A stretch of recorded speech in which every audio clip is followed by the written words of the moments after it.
Whenever you're ready.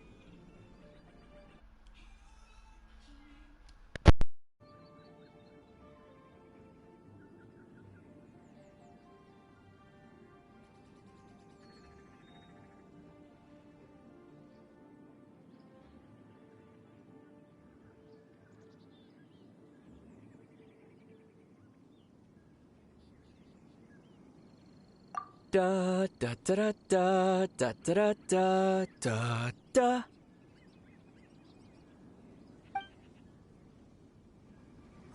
What happened? These flowers are jumping. They look really angry. Is it? Windblade! La la la la.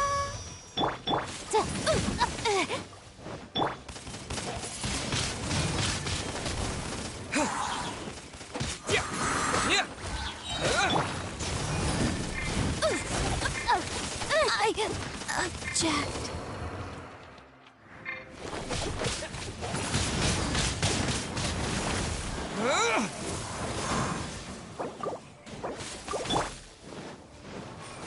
Hup, hup. He, hup, here. He, hup. You're in for a little shock.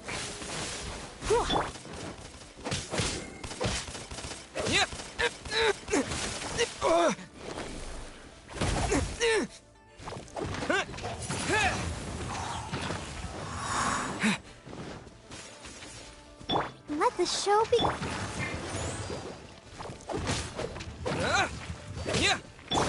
Here. Come a little closer. Here. You're in for a little shock. He, here. Windblade!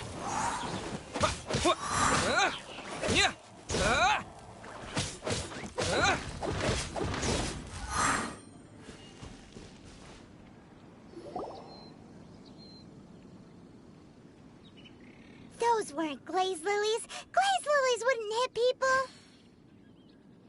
This little monster is known as a whopper flower. Strange. These petals look interesting.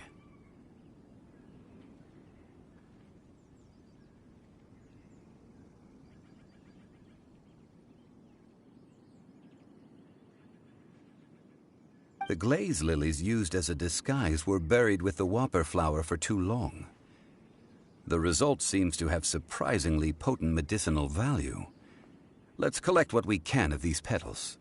Well, that's nice and all, but, well... Unfortunately... That's so lame. Excuse me. Are you searching for glaze lilies? Oh, hey! It's... What's-her-face? Hello, traveler. I'm surprised you still remember my name. Ah, that reminds me. How was your visit to the Jade Chamber? Well, it sure would have been better if you told us how to get up there. Didn't I tell you the way? Surely I did. Nope. We found the way on our own. Oh, I see. Uh-oh. I guess I really did forget to tell them. Huh. Something seems a little off. She's acting different from the first time we... Oh, well, I met you at that time as an emissary of the Tianquan. But now, I am simply out on a stroll to see the flowers. You came all the way out here to see the flowers? Why not... Yujing Terrace is where Rex Lapis parted from this world. If I strolled through those lonely gardens now, I wouldn't be able to bear it. Whenever my duties take me near Yujing Terrace these days, I draw the windows to block my view of the gardens. Oh, sorry. We shouldn't have... No, it's quite all right. I just haven't processed my emotions yet. When the Archon War came to its end 2,000 years ago, the first iteration of the Seven would gather in Liyue and drink with Rex Lapis. But 5 of those original 7 had already passed before Rex Lapis. It's truly a changing of the guard. Yes. Now that the spirit of Rex Lapis has returned to the heavens, only Barbados of Mondstadt remains of the first 7. The other 5, including Inazuma's Raiden Shogun, are no longer the same friends from 2,000 years ago. Of the current 7 Archons, the youngest is Sumeru's god of Dendro. This means that Liyue had been under Rex Lapis's rule from the moment it was first founded 3,700 years ago. The city has never had to bid farewell to its deity. So what do you think of this? Huh? This is a little sudden. As a mortal, I've never dared to imagine a Liyue without Rex Lapis. But as an Adeptus, I think I will eventually come to grips with reality. Since Rex Lapis has passed, the time of Liyue's contract with the gods and Adepti has now reached its end. Huh? Did you just say, as an Adeptus? Yes, I am a mix of human and...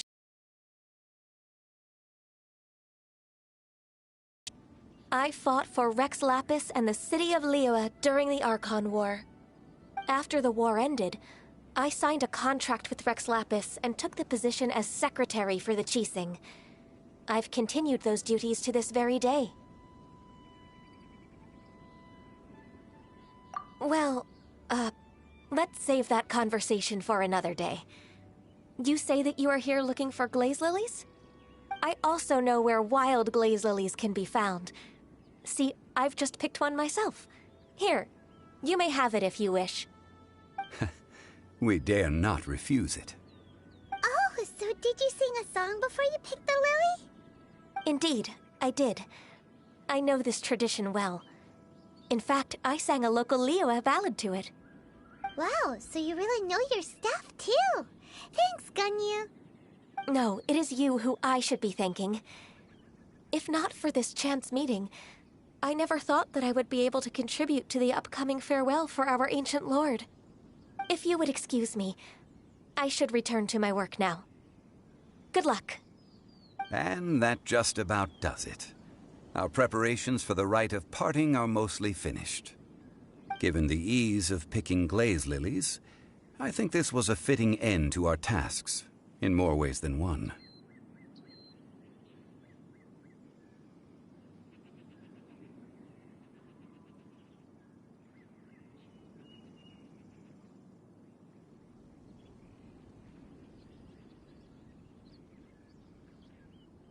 Yeah, Paimon can already imagine him starting a business in Liyue. I've had enough ventures in my life already.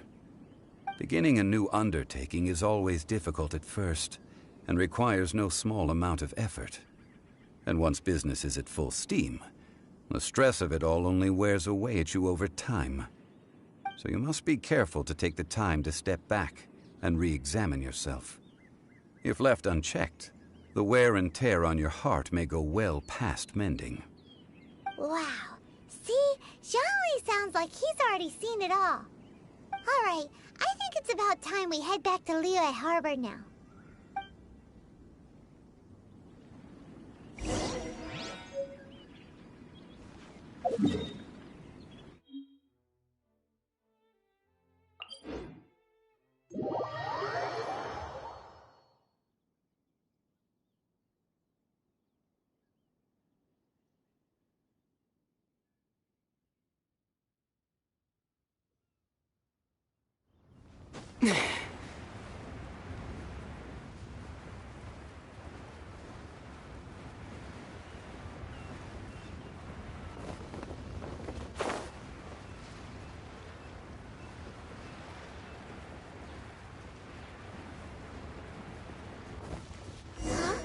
What happened? The city gate is swarming with Millilith and... the Fatui? This atmosphere is highly abnormal. It seems as though something big has happened. We should ask around a little, just to be safe.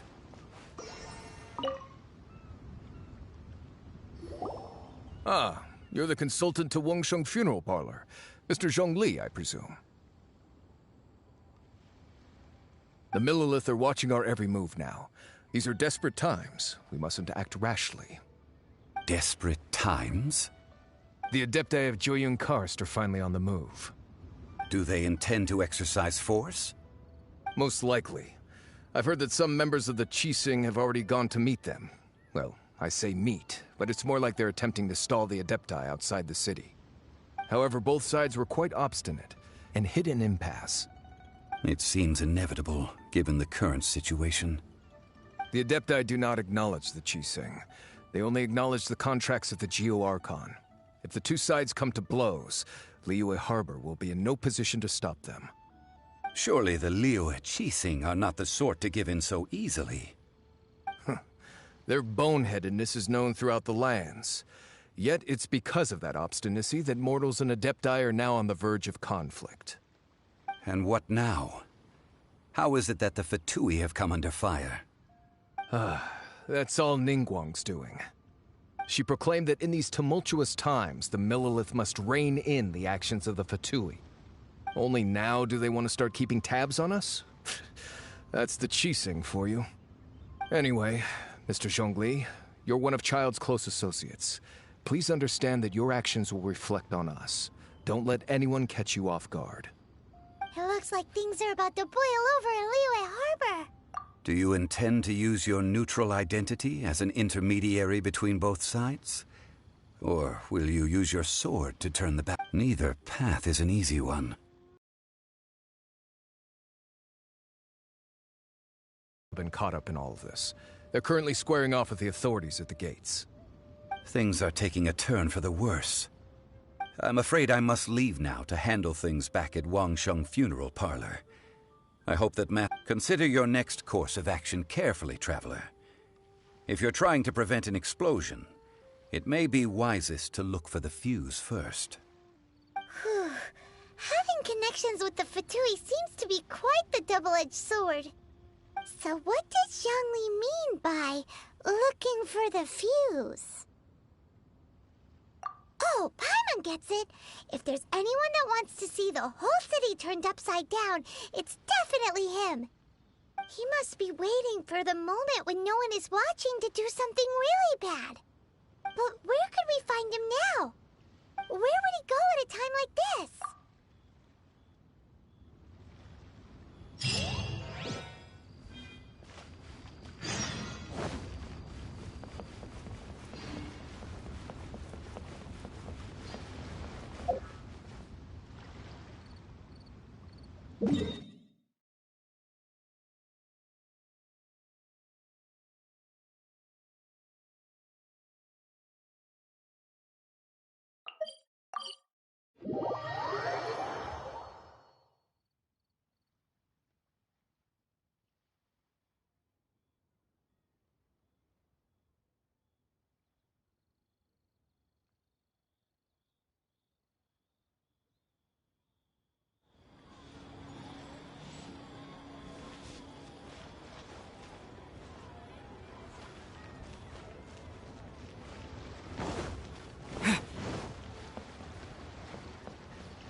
looked impressive enough from the outside, but who would have guessed that it was even fancier on the inside?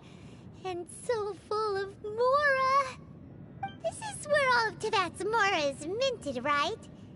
In that case, maybe they won't notice if a few Mora go missing. Oh, so it's a trap! Tricky, tricky. Good thing Paimon's got you here. But even if we can't take any, we can still have a closer look, right? Or better yet, take a nap on top of a mountain of Mora. It's like a dream come true.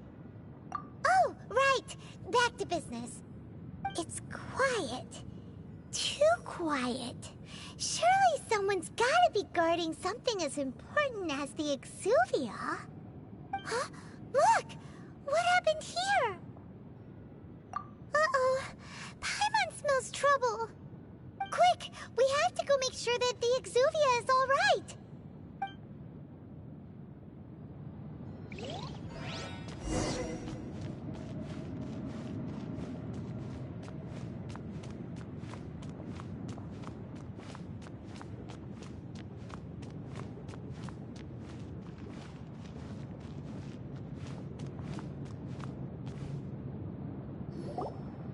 You've already fulfilled your task as guides, so why do you still linger here? Haven't you already seen enough trouble for today? Huh? Who's there? If you were Fatui, I imagine that you would be entitled to a generous reward from the Tsaritsa herself. But now, you're nothing but dross, and you're in my way. Where should I start? Well, I've never been one to beat around the bush, you know. But who could have possibly guessed that the god of Geo would mysteriously perish the very moment I arrived in Liyue, and that the Exuvia would subsequently be hidden away? If it weren't for that lovely little rite of parting ceremony you put together, it would have taken me a whole lot longer to get the information I needed. Stopping the Mora Mints, hiding away the Exuvia. The Chising are really pulling out all the stops this time. So you've been planning to take the Gnosis from inside the Exuvia all along? As one of the 11 Fatui Harbingers, it's my duty to see the will of the Tsaritsa fulfilled. She will get that which she desires. I'm not asking for your blessing, and there's nothing you can do to stop me anyway. The time for discussion and diplomacy has already passed. I mean, if it were up to me, I would have skipped that stage to begin with. But I'm willing to do as the Tsaritsa deems fit. Either way, we now come to my favorite part. A simple pleasure, and one that I am oh so delighted to be sharing with you. The battle. Battle? So you're the type that goes looking for trouble, huh?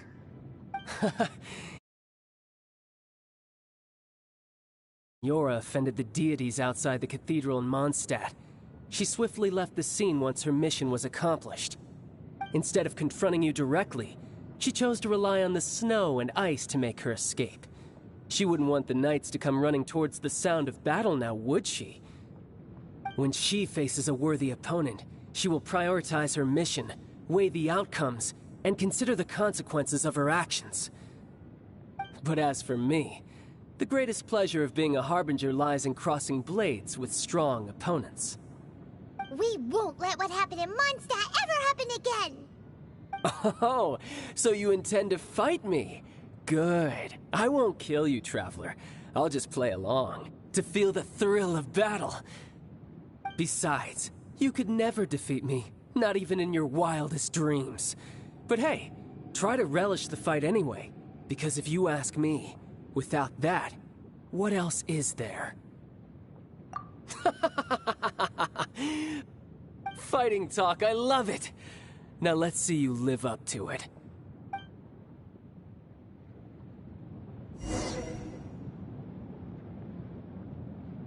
This chance is hard to come by, so show me all you've got. So very few ever get the chance to square off with a Fatui Harbinger. So come now, amuse me, and don't you dare disappoint.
Okay, so we're fixing to fight Childe.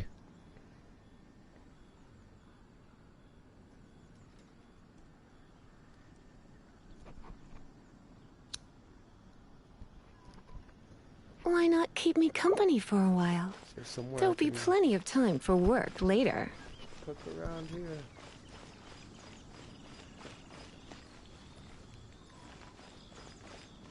Nope. They do not want me to cook around here.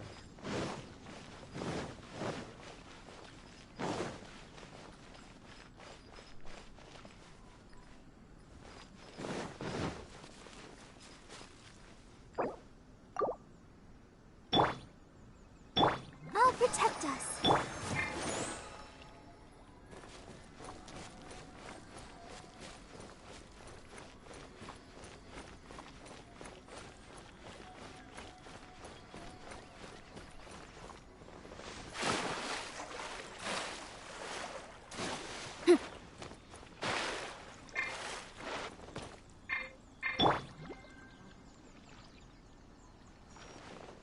Let the show be.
The case before us is a strange and unprecedented one indeed.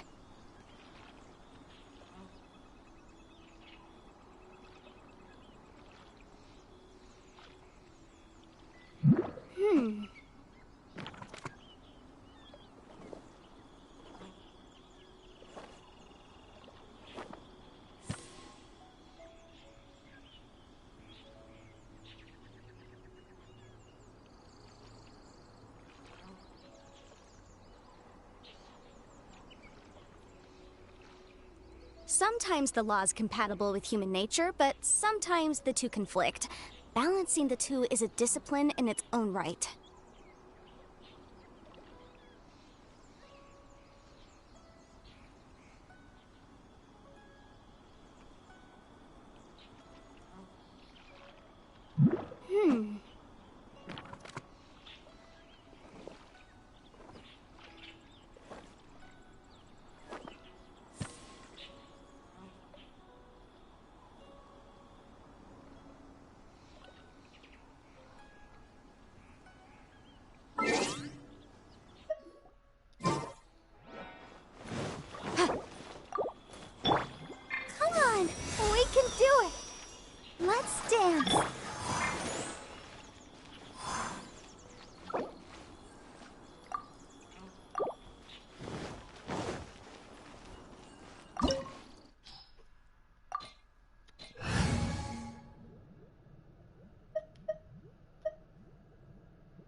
present.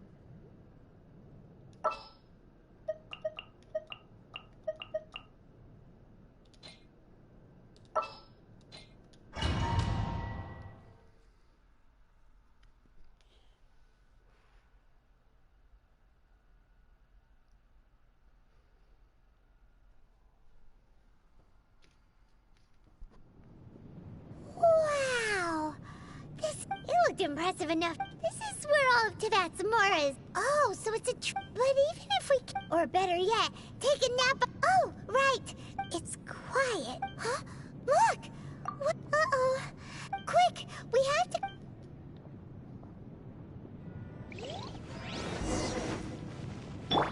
I'll protect us.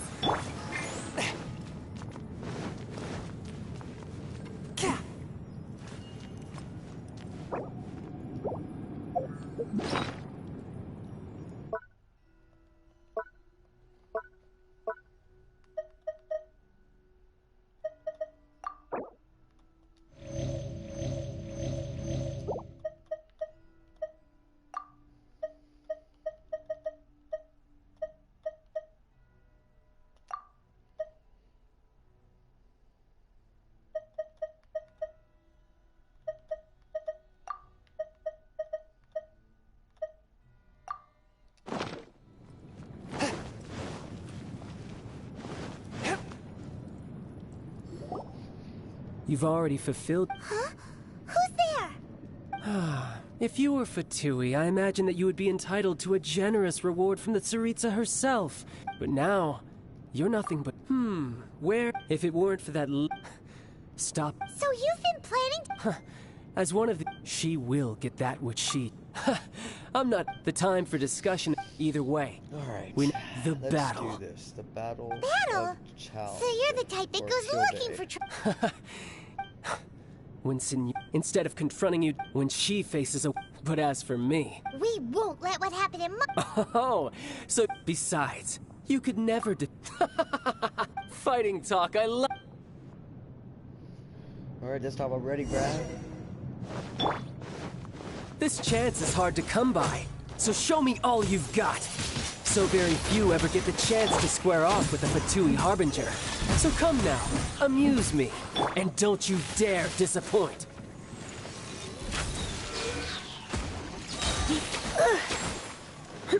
Let's You've spark made him. some progress. Full time.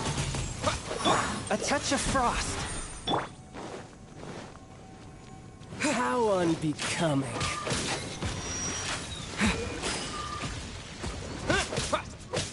So quick to flee. Let the show begin. Motherfucker keeps dodging my... Ah! He's dead, though. You can't even... There's nothing you can do, pal. I came in here prepared, though. Astral Voyager.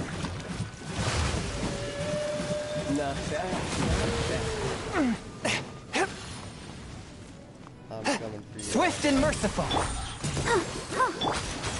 You're wide open. How was it? Just kidding. Guess I should take you more seriously. Haha, good. son. No wonder Senora was so wary of you. Well, that just means I can go all out. Brace yourself. This is about to get tough. Now, show me what you can do against the might of a Harbinger.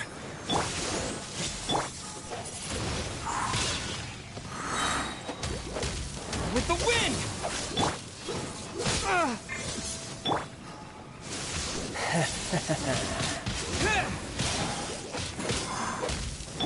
Spirit Blade! Swift and merciful!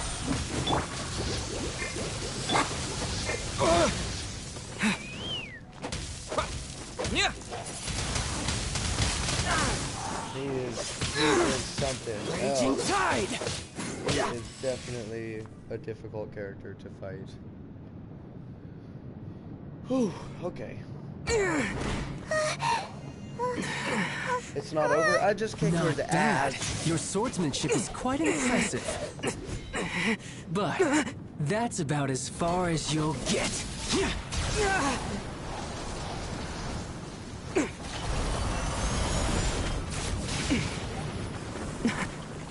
Okay, that was lame.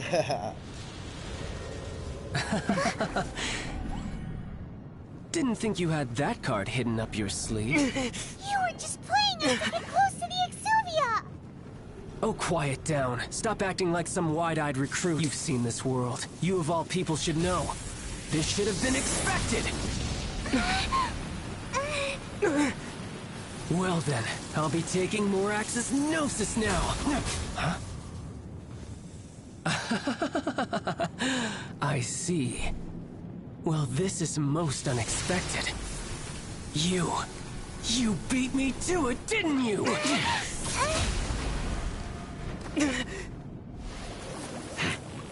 When you thought it was over.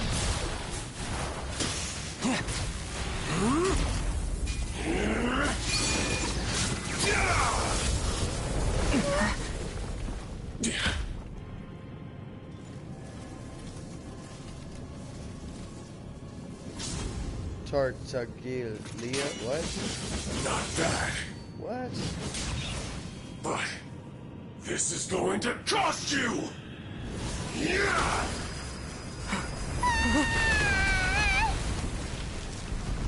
Okay.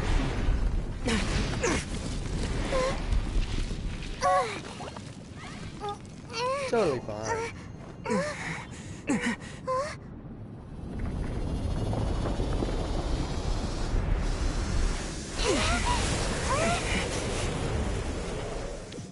Okay, so again. You got to the Gnosis ahead of me, didn't you? Did you simply move faster? Or did you leak the information regarding the Golden House to me on purpose? No matter. Hand the Gnosis over, now! Don't make me take it from you! We didn't take it!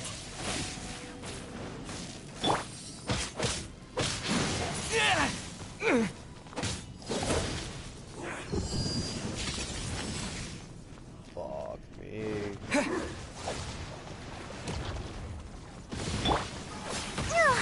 Fuck. Oh my god. That food's out as well. Windblade! Can I get food right now?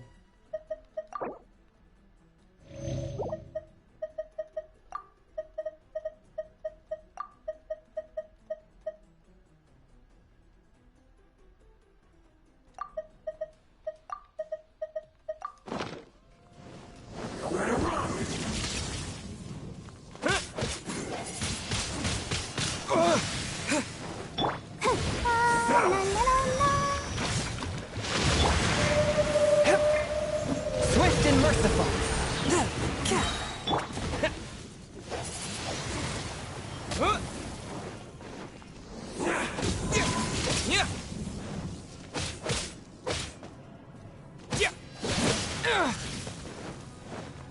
Die here. Fuck. From whence you came!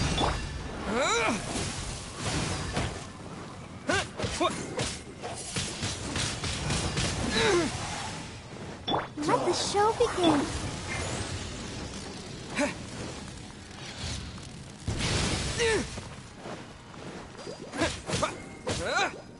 And I think I did it. Or is there a second phase of the fight as well? Oh, I did it! Alright! Okay. Whoo-wee.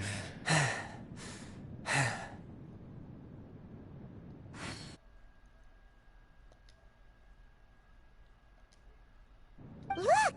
Child's back to normal again!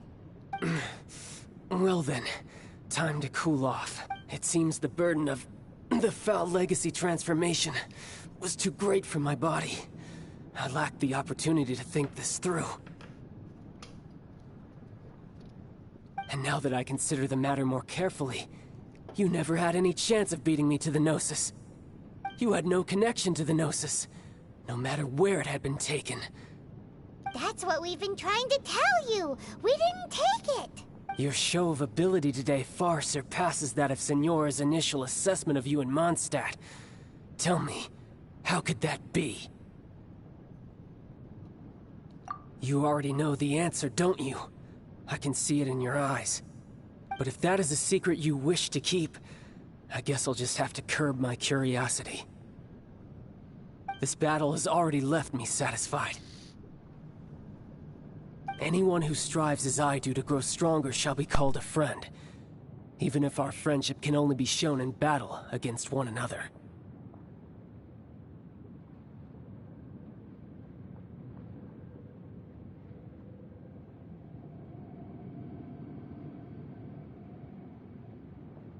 Pretty sure that's not the normal way to make friends.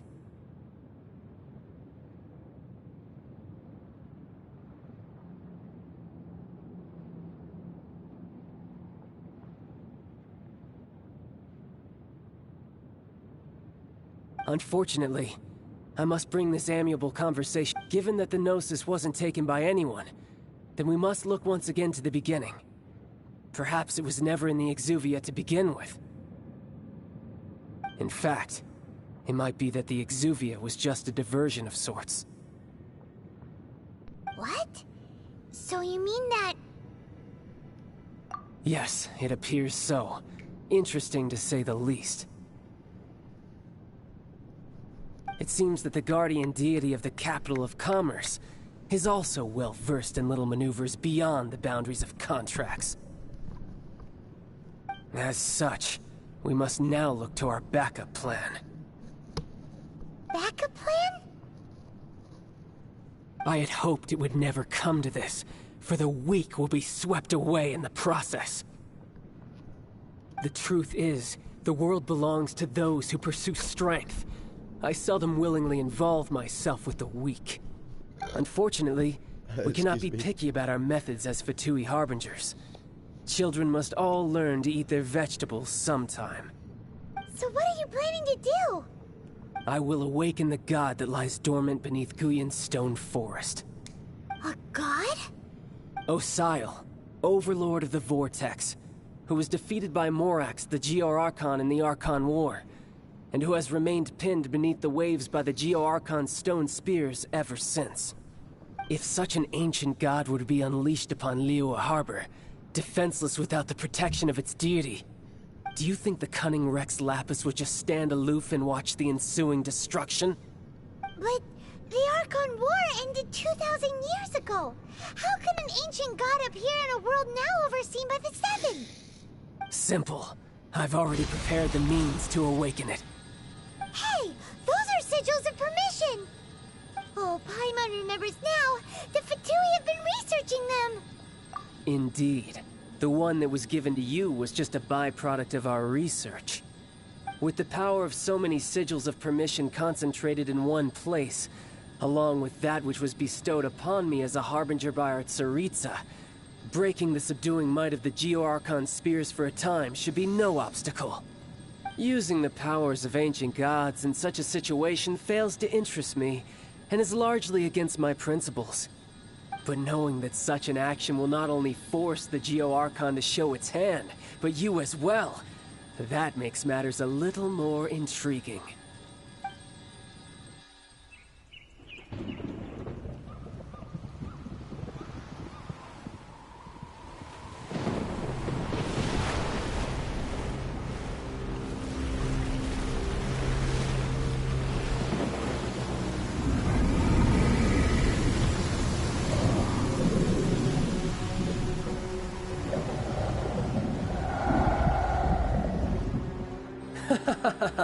Let's see. Will the nation that has lost its deity be swallowed up by an ancient malice once more? If you wish to drown together with the people of Liyue, you're free to stay and enjoy the show. Huh? He's already gone. That guy is fast. What's going on?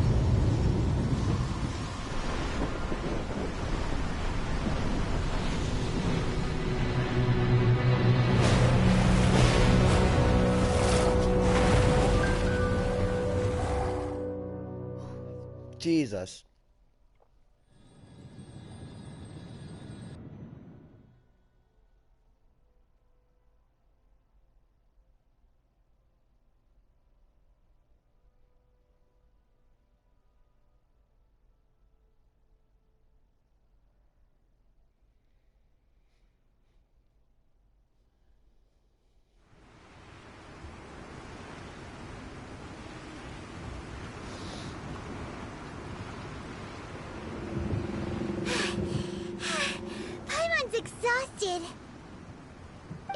hadn't happened to see the Jade Chamber flying over just as we came out of the Golden House, we really wouldn't have known which way to go.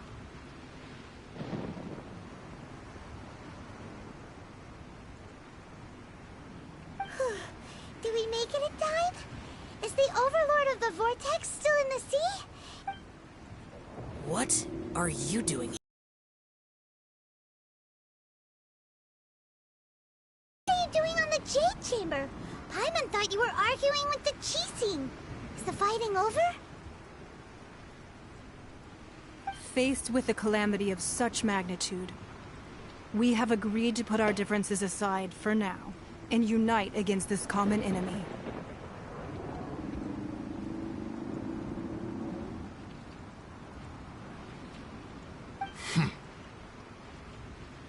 Oh, Paimon gets it.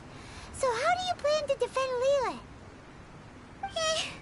Just seeing this Overlord of the Vortex guy puts a pit in Paimon's tummy, even from all the way out here. She's so cute. It's not just you. We've got new Millilith recruits who can't even stand at attention without shaking. The force of an ancient god's presence seems to be too much for ordinary people to handle. Which is why we must stop that monster before it gets any closer to Liyue Harbor. So the Archon War was fought 2,000 years ago against enemies like that thing? Now that's scary. So will the power of the Qixing, Millilith, and Adepti gathered here be enough to stop that god? We've already discussed this together, and our conclusion is... not necessarily. What? But all of you were supposed to be the guardians of Lilith. Can't you think of something?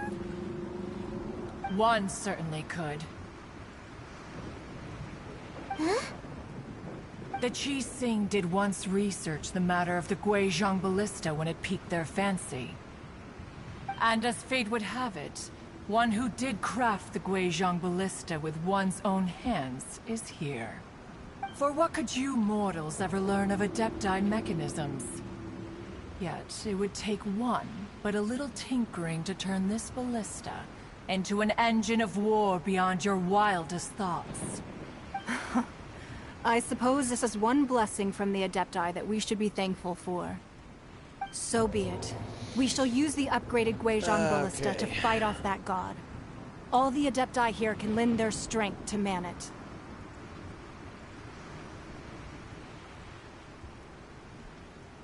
We haven't a moment to spare.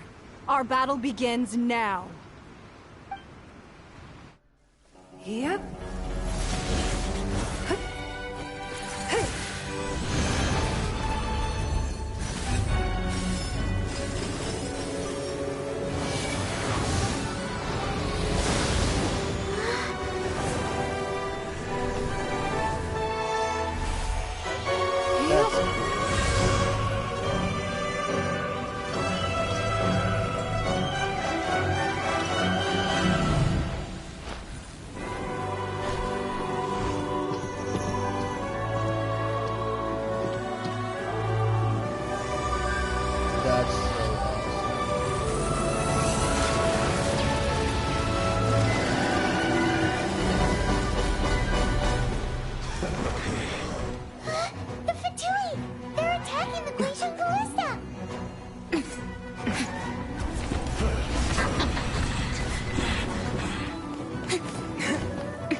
The three Adepti are manning the Guizhong Ballista.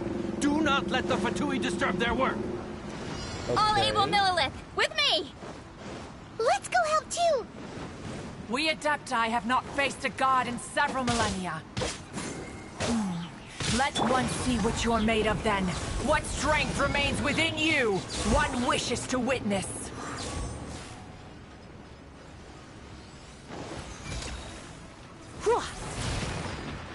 You here.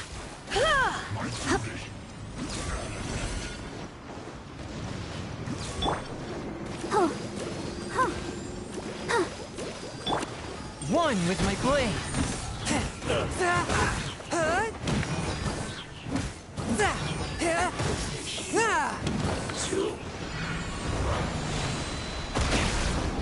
Shit.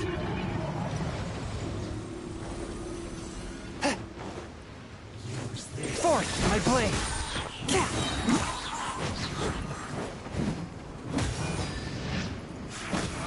You can't run! Well, I miscalculated.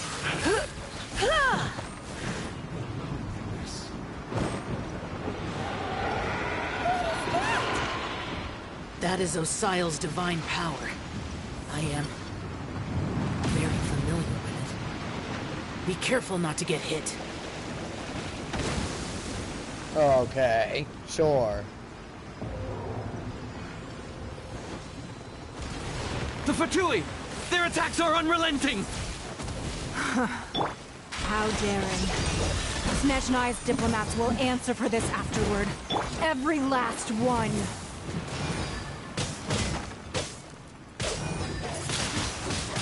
Windblade! I will end you. The ancient god's attacking again! There are so many Fatui too! We kill them! Were you about to say we can't hold them, children? Huh? Don't lose heart. Here, take this. This is adeptal energy! That light from your body, it's like the time in Julian Cars! Wow! It's Madame Ping's shockwave! This granny's really strong!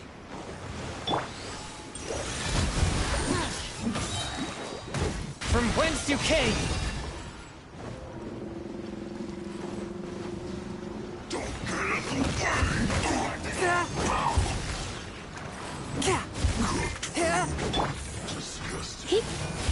Come a little closer. Blitz. My words will be a killjoy. We've only just begun.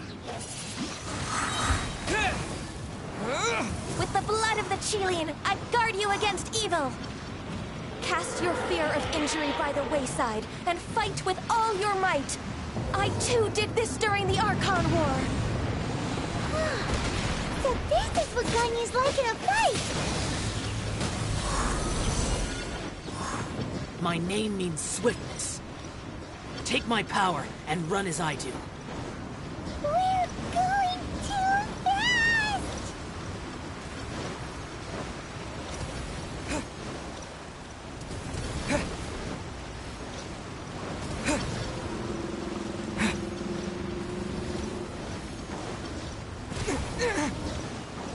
Let the show begin.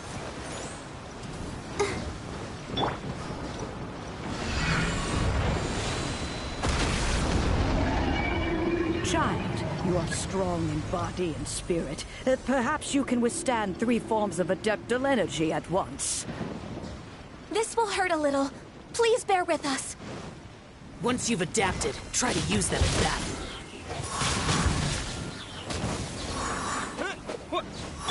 Swift and merciful!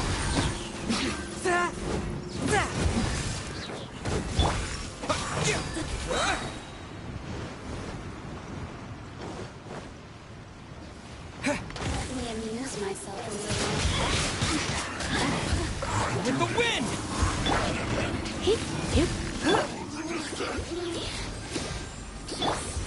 You're in for a little shock. Try not to enjoy this too much. Let's move. Submit for just a touch of frost. Exercise caution. I fear that the god's power has reached its peak. In other words, if we hold here, there's nothing worse to come, right?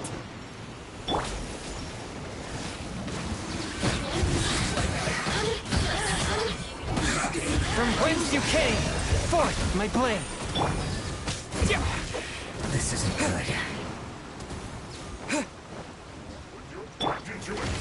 Let's spark things up a little. Disappear!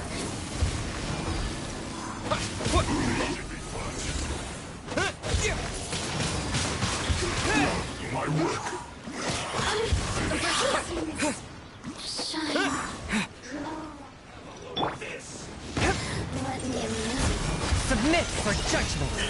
Look at me. Wind blade! So quiet. The more, the merrier.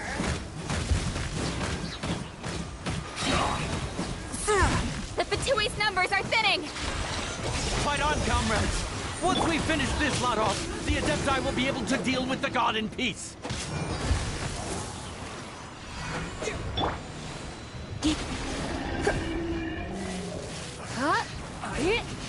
Miscalculated.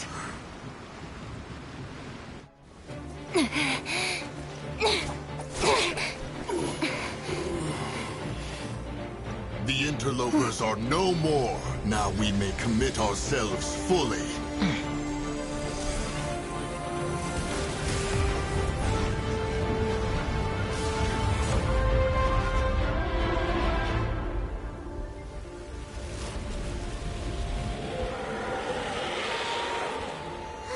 It's working! We just need to keep this up!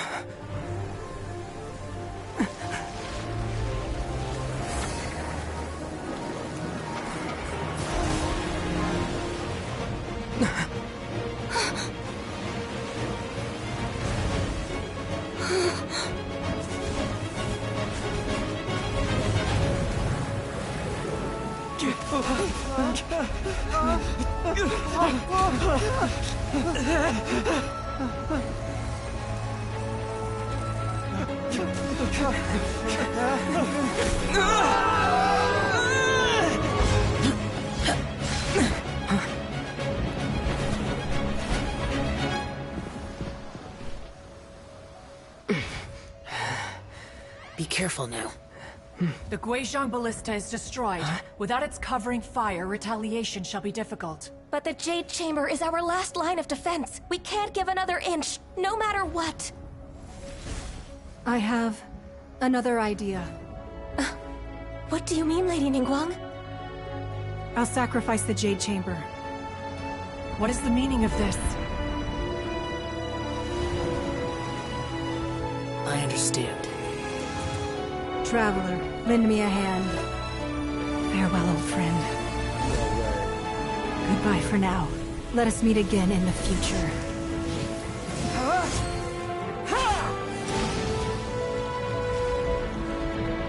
That's so cool.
Is it finally over?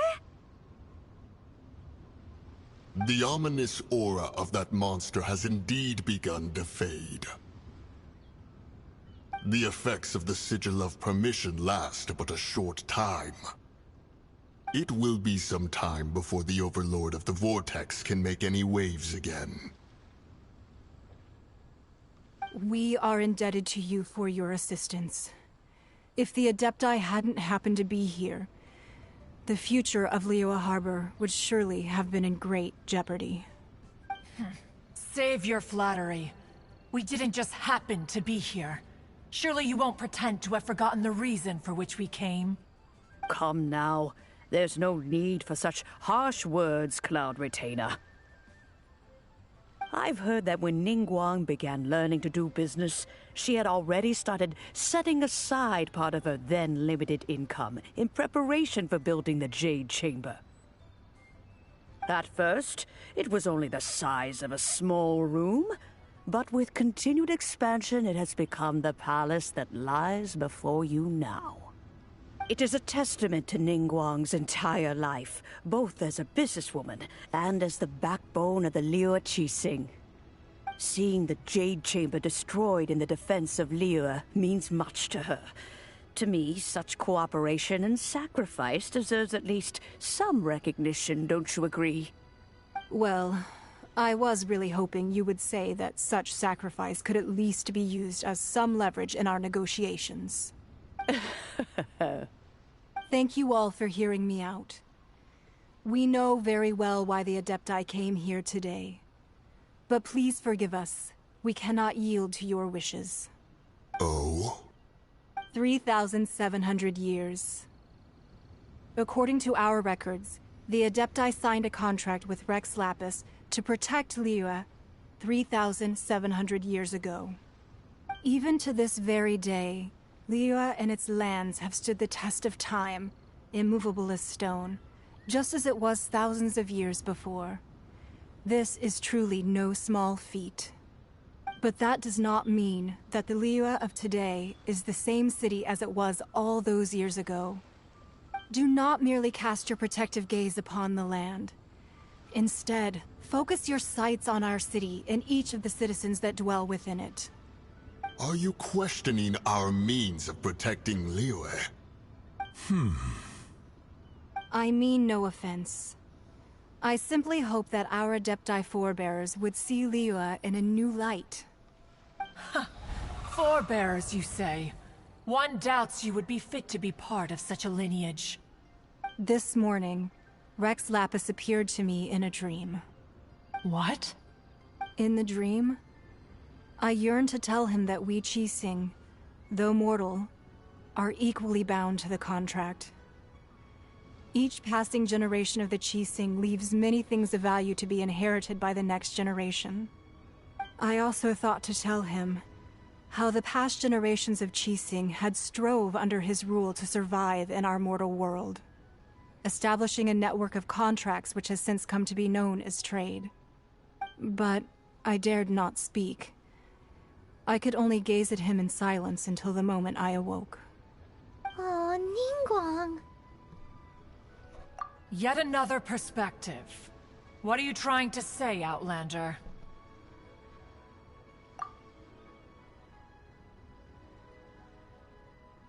Right! That's something that happened in Mondstadt. It's a story about the Four Winds and the people of the Animal Archon. The Animal Archon sought to quell the strife between the two sides, because he believed that such conflict would only scar the hearts of both, and that nothing good would come of it. Each of the 7 nations has its own scars from the past. Though your point is the very height of simplicity. As Adepti, we've become a laughingstock, to be chastised thus by an outlander who has lent us such succor. All right, all right. Didn't Ningguang suggest that we should focus on the city and each of its citizens? I know I already have, so why not see for yourselves? I apologize for appearing in full armor. I am afraid I cannot show the proper courtesies. And who are you? I am Feng Yan, a sergeant of the Millelith. I have come to extend my thanks to the Adepti. I thought this battle would perhaps be my last.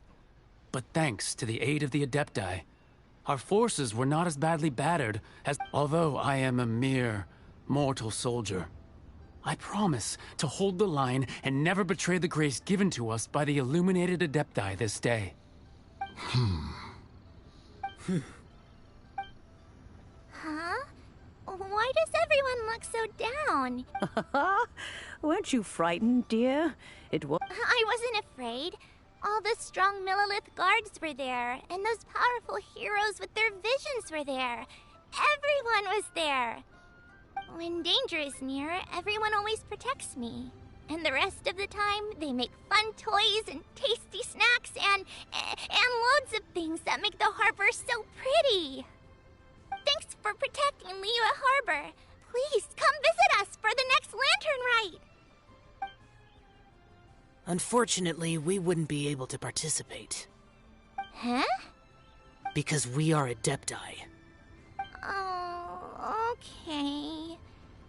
It must be hard being an Adeptus. Aww. You see, this is what Liyue is like today. The country of contracts is grateful to the Adepti for their protection, but it is no longer necessary for the city to rely on the Adepti's power to solve every little niggling matter. Although their blood is weak, there is still strength to be found in those we call mortals. The time of contracts between gods and Liyue has long since passed. Now is the time of contracts between Liyue and its people. Seeing the port around us now, it is hard not to feel a bit out of place. Wouldn't you say so, Cloud Retainer? Your line of inquiry is askew. One did not spearhead this expedition to Liyue Harbor. Seems like the Adepti have had a change of heart. Let us return now. Eager to leave, Conqueror of Demons. Yes, one understands what the Conqueror of Demons means. The city of Liyue has changed much after our long separation. One fears that by the time one finally grasps the new contracts of Liyue, you humans would have once again changed the place beyond recognition. Fair enough. Away we shall, and return whence we came.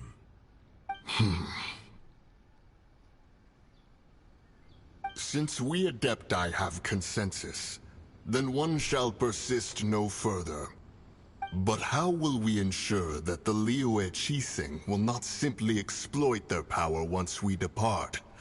In my view, that is still a thing to be guarded against. All right, Mooncarver, you needn't worry. It seems to me that this right of supervision is best left to the people of Liyue. Looks like the conflict between humans and Adepti was avoided. All's well that ends well, huh? Oh, right! It's nice that we've got peace and all, but we're forgetting one thing. Child wanted to unleash the god so he could look, but we were able to handle the Overlord of the Vortex on our own. So Rex Lapis never showed up. Oh, and speaking of that, don't we still need to get to the bottom of that Archon's death, too?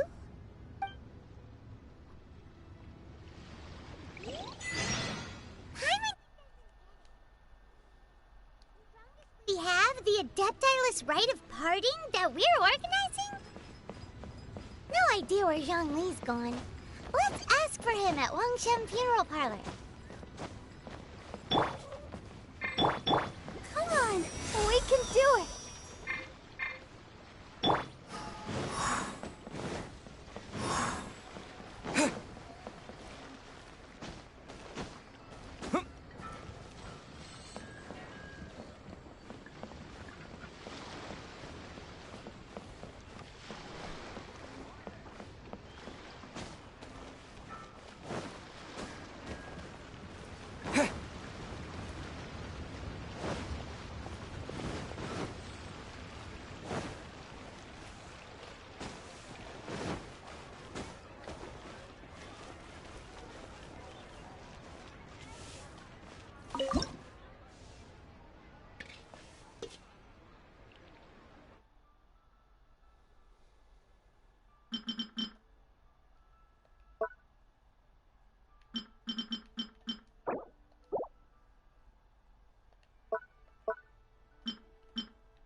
Cheap and tasty chop suey!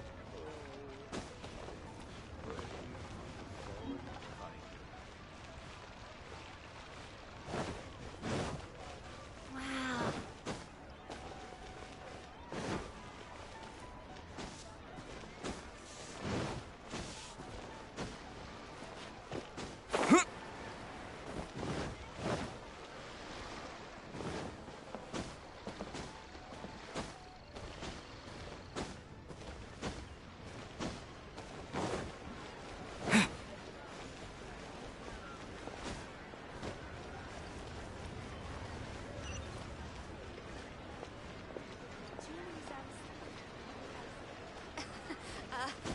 Join the Adventurers Guild.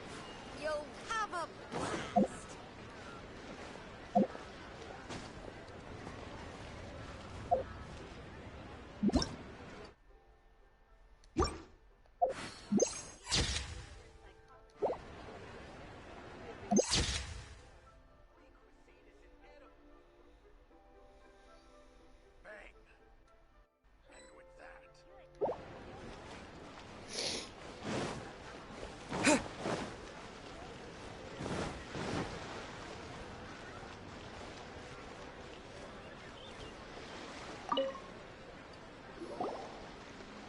Is there anything I can do for you two? I'm afraid that Wangsheng funeral parlor isn't in the best state to receive guests.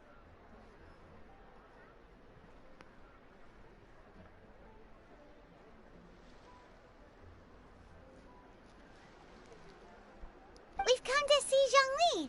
Could you please tell him we're here? Unfortunately, Zhongli isn't here at the moment. It seems he went to Northland Bank. Doesn't the Northland Bank belong to the Fatui? Last time we saw Zhongli was before we went to the Golden House. Do you think he doesn't know about the attack on Liyue? Visiting the Fatui at a time like this could only mean more trouble. We had better go and make sure that everything is okay.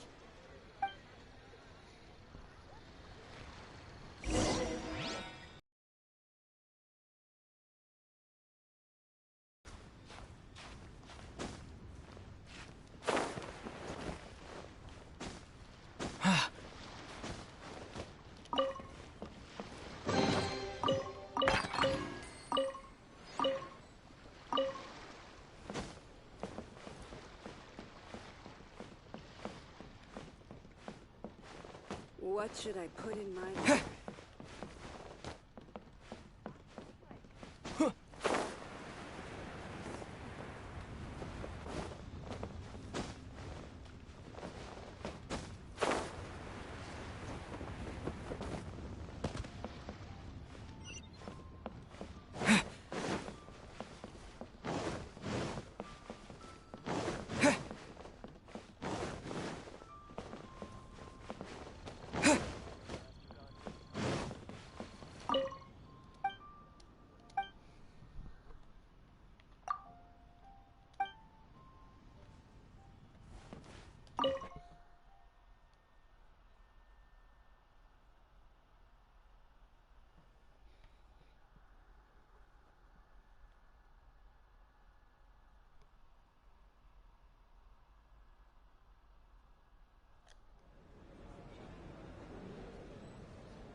You call this cooperation between Harbingers.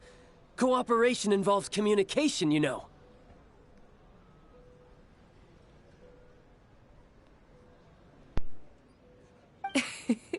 Don't take it to heart, child.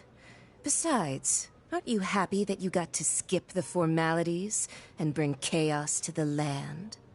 I'm sure you must have enjoyed that. Oh, it seems that some of your friends have arrived.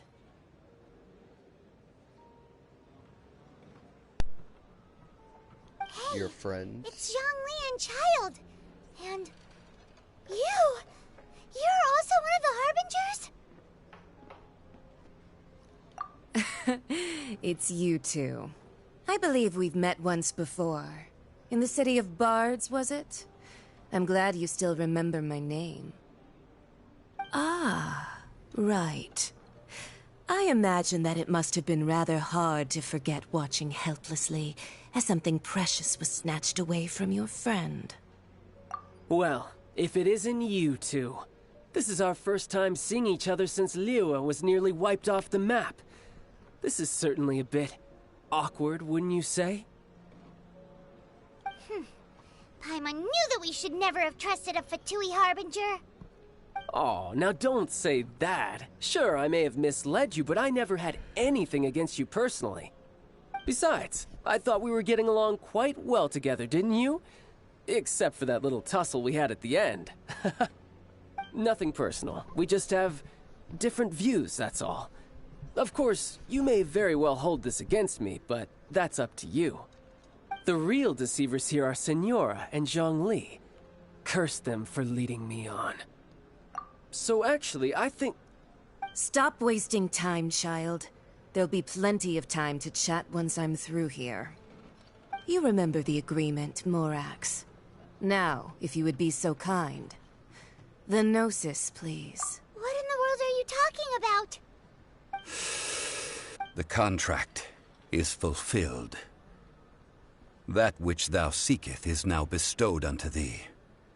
For my promise is solid as stone.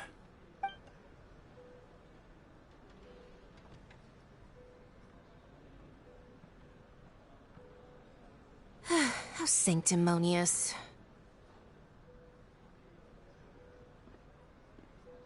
What? So you're the Lord of Chiel? No, wait. That's an exciting twist and all, but why give the Gnosis to the Fatui? I do not give it for free. I give it as agreed upon in the contract.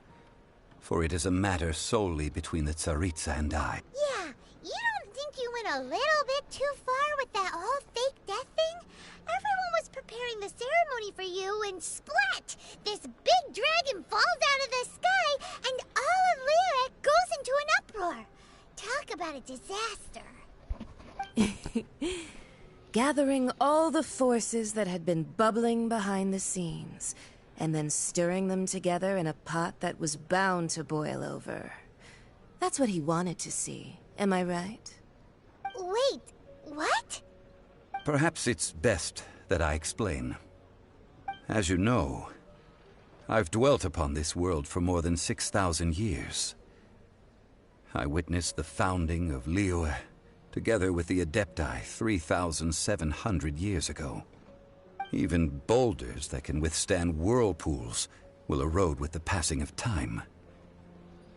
I kept convincing myself that cracks had not begun to form, and that the end of my time had not yet come. Until one drizzly day, as I was strolling along the harbor, I heard a merchant tell one of his workers, "You've finished your duties. Go ahead and call it a day." I stood motionless among the crowds, asking myself, have I already finished my duties? Oh, Zhongli. But as I began to consider relinquishing my divine role, I soon discovered that many reasons still remained to not hastily depart. Was Liyue, the city I had dwelt in for so long, already prepared to enter its next age? I decided that a test was needed in order to reveal the answer. So I feigned my own death, and gathered the cast of Child, the Adepti, and the Liyue Qixing to play their roles together on the stage that was Liyue.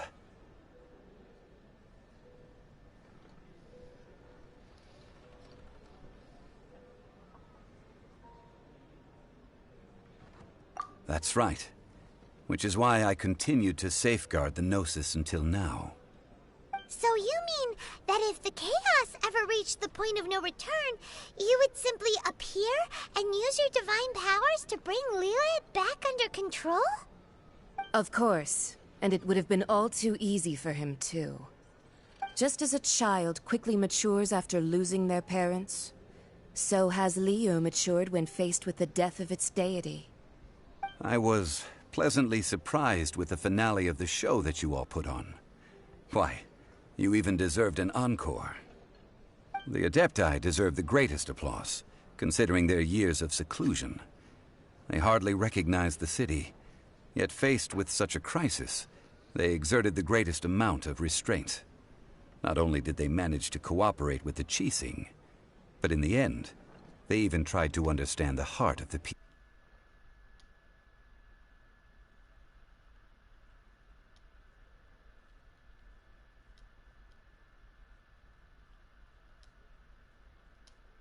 The eavesdropping ears of her colleague.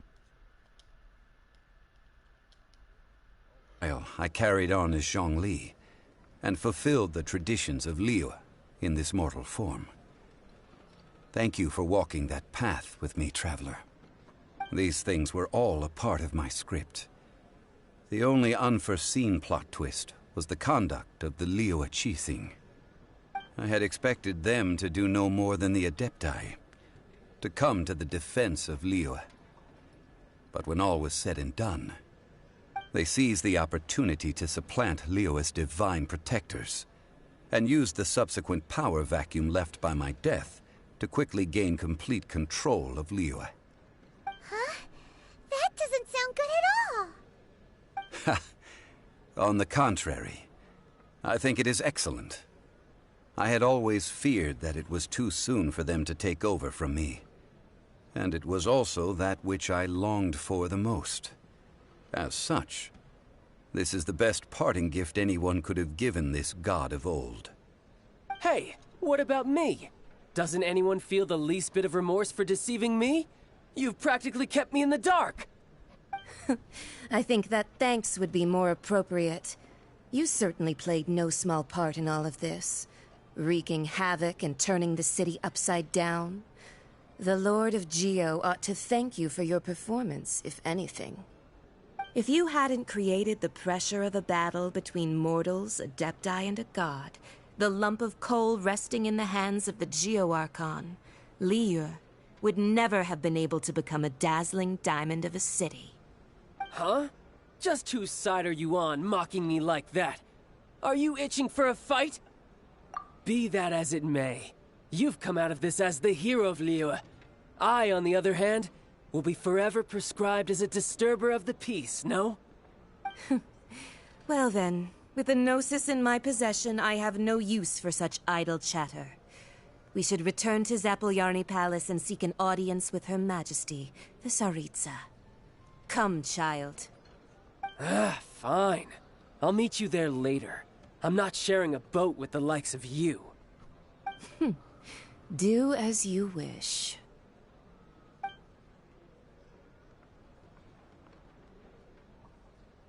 Now then, is there anything else you wish to ask me? Right! As Zhongli always told us, a good trade is a fair trade. Paimon has no idea what could be a good trade for a Gnosis. Realistically speaking, there is no such thing. Huh? However, I am the god of contracts. For thousands of years, I have made countless contracts. If the deal was of no benefit, then I certainly would not be inclined to agree to it. My agreement with the Cryo Archon will be the last of my contracts as the Geo Archon. My contract to end all contracts. As for the bargaining chip that the Tsaritsa used to balance the scales, Uncover that answer for yourself in your future journeys.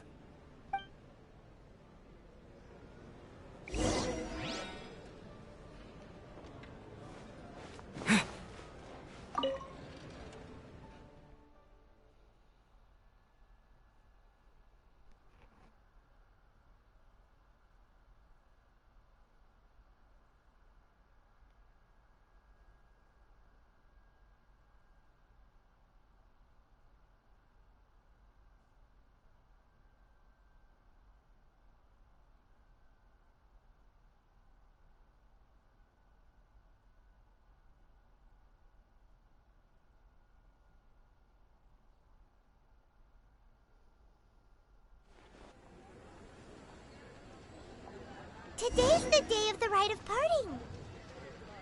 Although the star of the show is fake, we've spent so much time trying to organize it, it would be a real shame not to go there now.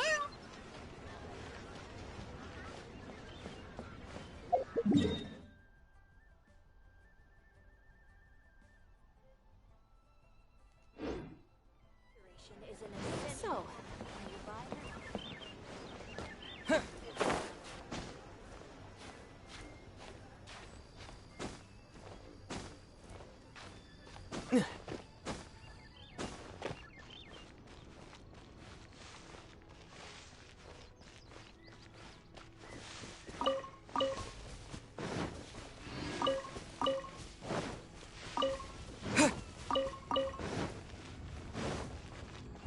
Well, since we're going through with this rite of parting, I guess it means that those rumors hit the nail on the head.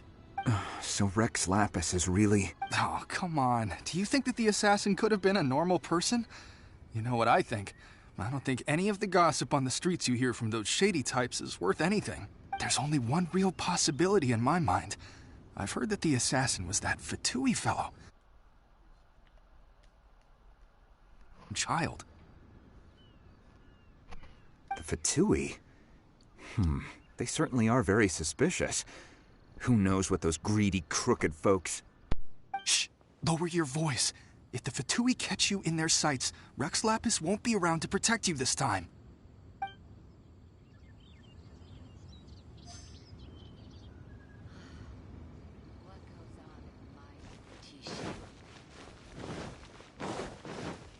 You know that god from the ocean couldn't have just shown up out of nowhere. I mean, it's been 2,000 years since Rex Lapis subdued it. Yes, and to think that this happened right on the heels of the incident with Rex Lapis, too. Say, do you think the person who assassinated our lord and released that evil god might have been one and the same? Now that you mention it, that's very possible. Yes, it's very possible indeed. I mean, it all fits together. That person must have colluded with the evil god to harm Rex Lapis. Oh, that wicked, black-hearted scoundrel. Still, what sort of supernatural prowess must this person possess to be able to do such things? I have never heard of such a person in all my years. Ah, forget it. Guessing's no use to us. Look, the Millilith over there looks like he's about to make an announcement. Let's hear what the Ministry of Civil Affairs has to say first.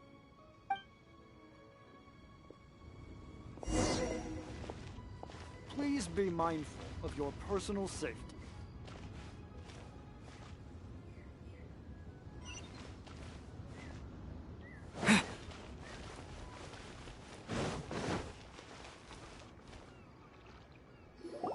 Hear ye all!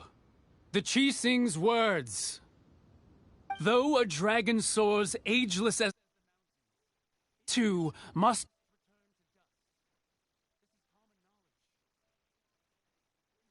live glorious lives, but both light and shadow have their season. So too must they face divinely appointed trials. Rumors and hearsay abound on the streets that Rex Lapis was murdered. Now, let the truth be revealed. Having been thwarted in his trial, Rex Lapis's soul has recouped the celestial heights. He beseeches the people of Liyue to grieve not, and to let not their hearts be saddened. Nor are they to believe street-born rumors, or indulge in baseless speculation.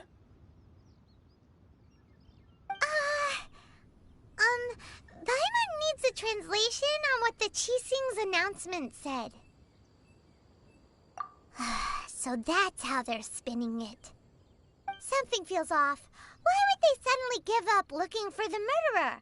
Not to mention how this excuse sounds like something they just made up. Could the Qixing already have known that Rex Lapis wasn't dead? Did Zhongli tell them in secret? Exactly, right?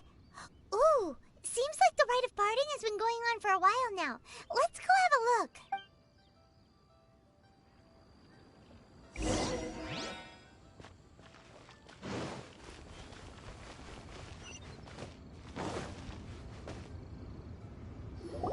Look, it's Ningguang and Keqing.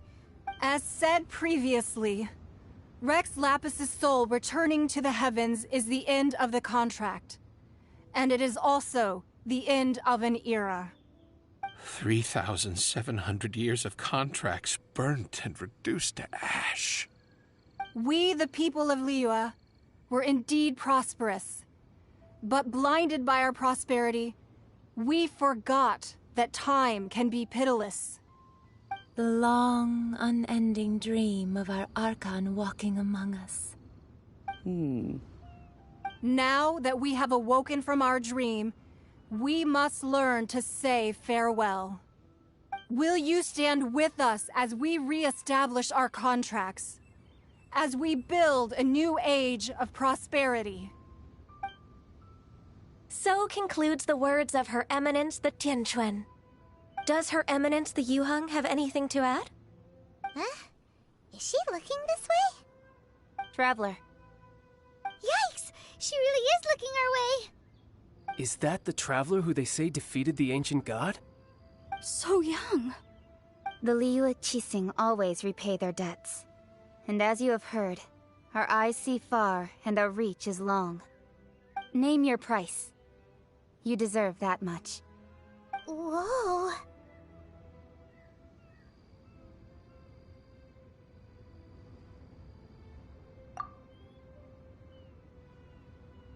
I guess nothing. I have a lot of things could I'd you like help to me say, put up but... some missing person posters?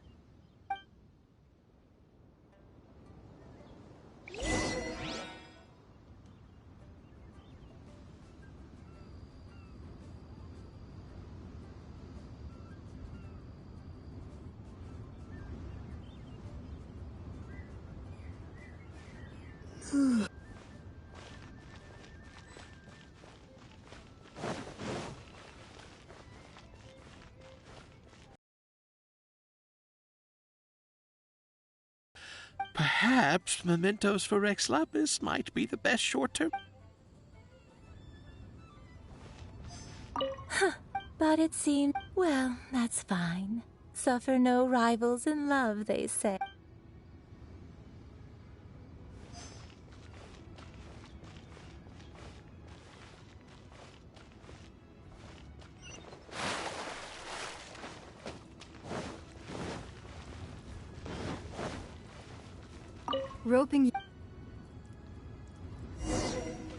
Roping you in was possibly the... Why you? Were you... If you were looking for someone...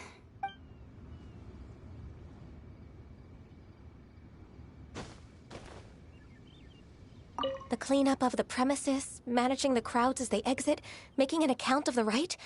There's much that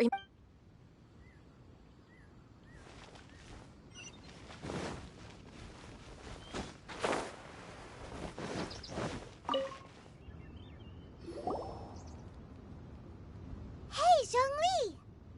Look at this. Everyone in Liyue is caught up in their emotions, thinking that they'll never see Rex Lapis again. And here you are looking all relaxed. Why would I not feel more at ease after laying down the burden I have borne for 3,700 years? Right. If the two of you can spare the time, I should treat you to a meal at the Xinyue kiosk. Ha! That sounds like big talk, Zhongli. Paimon might have believed you if you were treating us to some third-round knockout, but you'd have to pay out your nose just to stand inside Xinyue kiosk. Are you sure you can afford it? You're right. I do lack the Mora. But why would Morax lack Mora? As the Rex Lapis Morax, I can easily create Mora. But since I have chosen to walk this earth as the mortal Zhongli, I should abide by the same rules that mortals do. When I was journeying with you, Oh, no wonder! Paimon gets it now. You didn't look at the price tags when we were spending because you've never had to. But since you weren't used to not being able to just make more Mora as and when you wanted to, you had to try becoming a parasite to society who lives off of other people's credit. well, we were only spending Fatui money. You don't have to say it like that. In the City of Commerce, we do not merely exchange money or goods. We also exchange knowledge, memories, and foresight, as well as positions, roles, and lives. The Archon Morax could never experience life as the true mortal Zhongli could, no matter how many times he descended to be with his people. I must thank you for that. I will treasure the memories that I made as Zhongli. That is true. But there is no journey that does not end. No meetings without partings.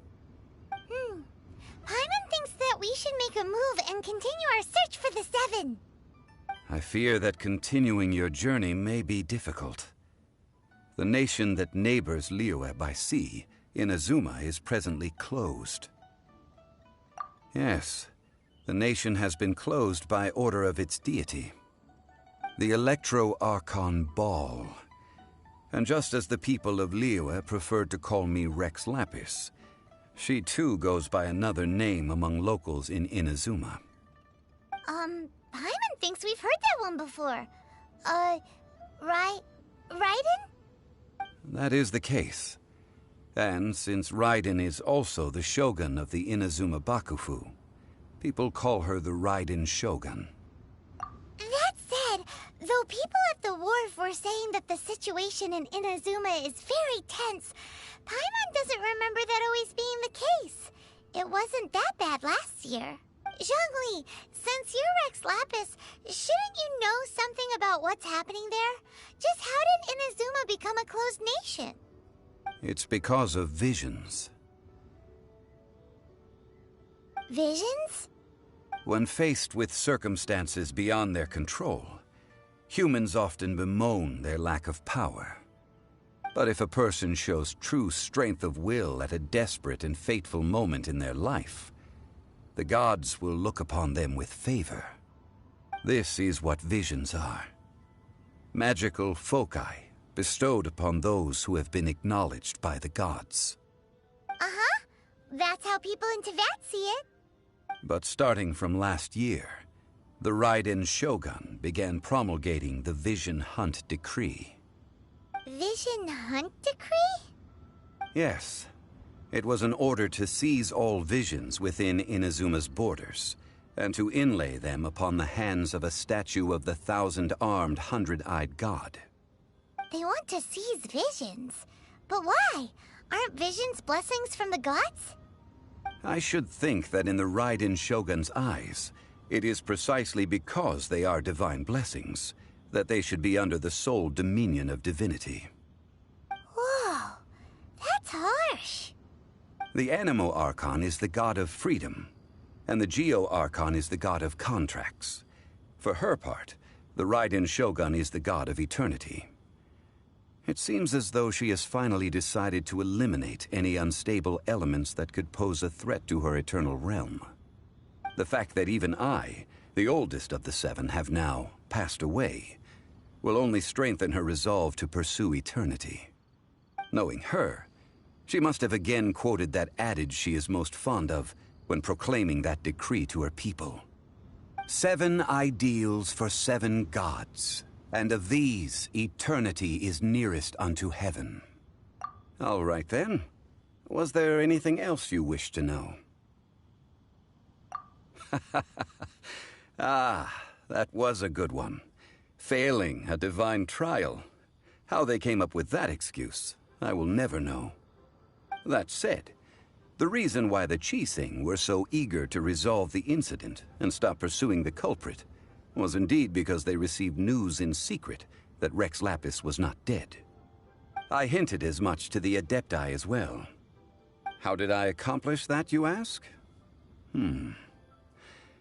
Have you ever heard of this particularly convenient Adepti art known as gifting dreams and visions? All right then. Was there anything else you wished to know? That's right. Zhongli, now that you don't have your gnosis, what's going to happen to all the Mora in Teyvat? Since Morax is dead, are they all just gonna... Also, isn't the Golden House the only mint in the entire continent? Will it even continue to work? The Mora present now will not vanish. But the Golden House will indeed have to cease operations for a lengthy period of time, since creating Mora requires the use of the Geo-Archon's power. This is terrible! We're all about to run out of Mora! The world is coming to an end! Yes, this is indeed a major issue from a financial standpoint. Well, I suppose we'll just leave such troublesome matters to the Liyue Qixing to debate. Then, did you at least set some private funds aside for yourself? Oh, a private fund. This does seem like a good, logical, common-sense idea. It's a shame. That's hilarious. What's a shame? It's a shame that I didn't think of it at the time. All right, then. Was there anything else you wished to know? Well, then. I suppose you'll have to find a way to get inside this closed nation. Have patience. I suspect that some serendipity must first come into play.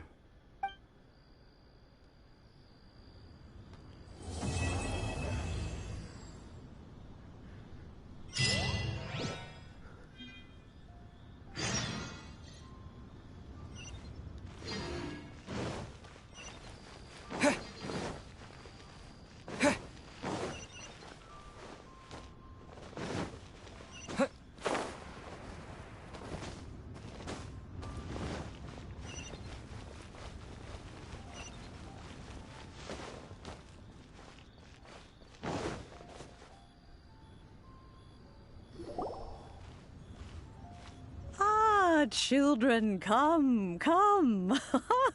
You've arrived at just the right moment. I've been looking for you. Oh, what is it, Granny?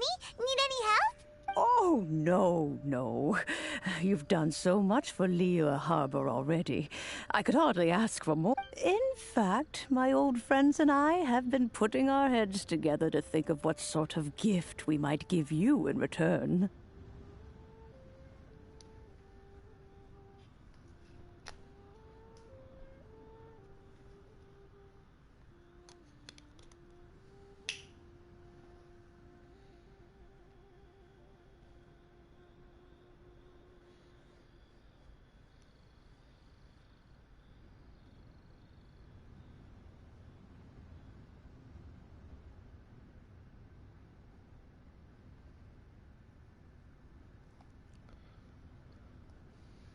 A gift? For Paimon? Oh, child, you are so very modest. Uncommonly so, even. But you mustn't decline this gift. I simply won't allow it. When you traversed my old teapot in search of the cleansing bell, I heard your little friend mention that you often camp out in the water. That simply won't do. Especially since I imagine you still have a very long journey ahead of you. Fortunately, I have not yet grown so old as to see my subspace creation abilities atrophy. Oh, did my friends never mention that to you? Well then, it is a blessing we old folks once received from Rex Lapis, part of our illumination, if you will. I will not go into too much detail, but subspace creation is the ability to create a small, autonomous pocket world.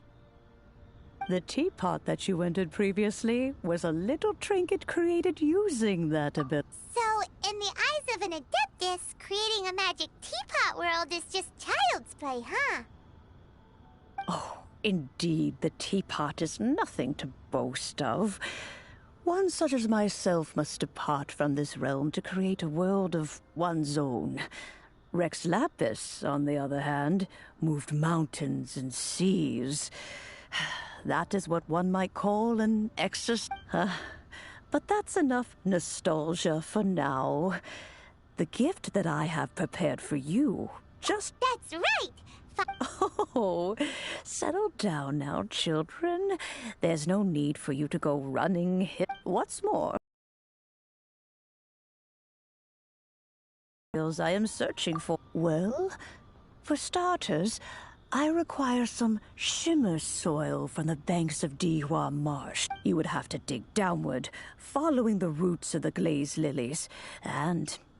But almost no one has been able to find shimmer soil in this manner since Dihua. Even more difficult to find is smaragdus jadeite, which must be chiseled from the rock of the chasm. Or so it used to be. Ever since the Blackcliff Forge opened for business, they've slowly but surely stripped the mines all but completely bare of it. In any case, smaragdus jadeite is an adepti treasure, and the adeptal power within is not something that most humans can withstand. Extended contact with... goodness knows if that child... Well, since you're an Adeptus, Granny, the person you asked for help... Yes. I suppose... She counts? How come there are so many Adepti in Liyue Harbor? We seem to bump into them all the time. It feels like even... Oh, maybe so. Who can say? A fair few of my old friends are rather fond of mundane mortal... I'm back, Granny. Oh, I don't believe we've met. Allow me to do the honors. This child here is Yenfei. She's the one helping run some errands for me. Yenfei, I believe you already heard of the Traveler and his Of course, who hasn't? Much has been written about you in the Millilith's records. You became one of Liyue's most wanted after the Millilith marked you as a suspect following the incident at the Rite of Dissension. After which, you fought off the Millilith at Julian Karst and made contact with the Fatui. Before finally defeating an ancient god together with Granny and her associates, and subsequently being cleared of any and all suspicion by the Chiseng. A shame that we didn't meet sooner. If we had, well, I can't say that I would have been able to clear you of suspicion immediately, but it's... Allow me to introduce myself once more. I'm Yenfei, a legal advisor. Got a legal problem? You can come right to me. Oh, yes. Here's my business card. You'll find it has my contact details, and if you have an urgent issue, just leave me a note at this address. Oh, and I almost forgot to mention, I offer a very... All right, Yenfei, all right. Let's get to the business at hand. I do not think these two are in any dire need of legal assistance at the moment. You'll have to excuse Yenfei. She's always been like this. Paimon was gonna ask the same question. You seem really different from the ones we've... An Adeptus? I guess. Kinda. My old man said he was one anyway. He mentioned that he once campaigned with Rex Lapis for a long old time, and then after that was all over, he went back and married my mom.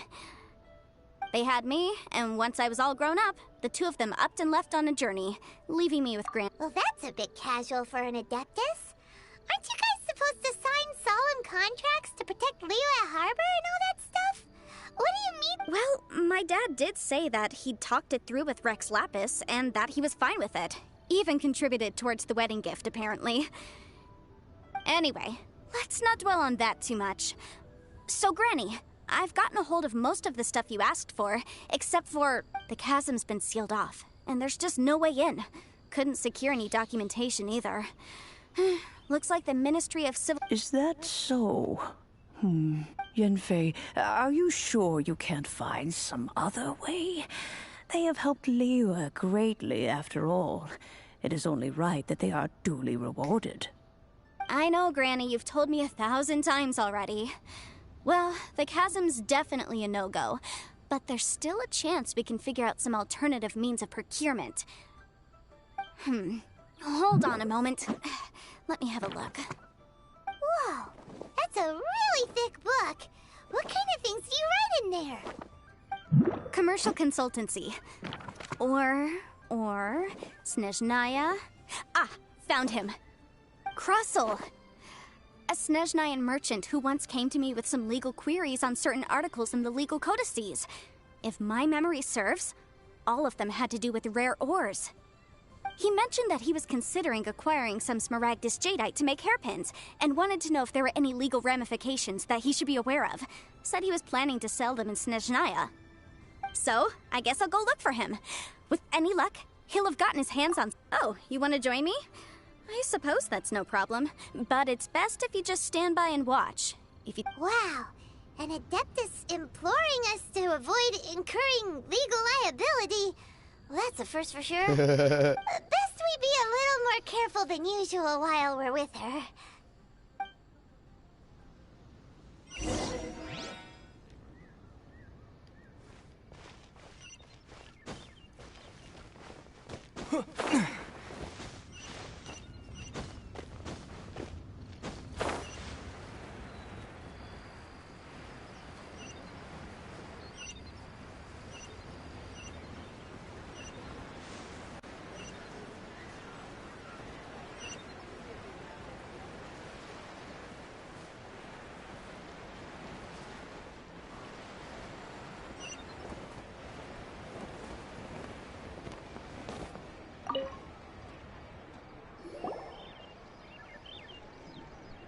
Hello, Mr. Krusel. How's business been? Oh, good, very good. All thanks to your advice, Miss Yanfei. What brings you here today?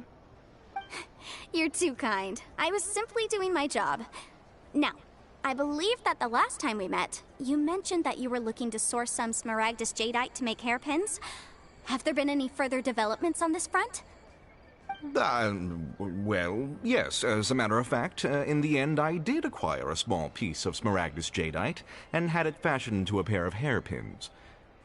Miss Yanfei, might I presume that you have an interest in the hairpins? I must apologize. I've already rented them out to a lady named Zhi Qiao. If you'd like to inspect them, you may have to wait quite some time. Wait, isn't Smaragdus jadeite really rare? Aren't you worried about the hairpins getting damaged or lost while they're being rented out? No, I'm not worried in the slightest, because I signed a contract with Miss Zhi Qiao before renting them to her.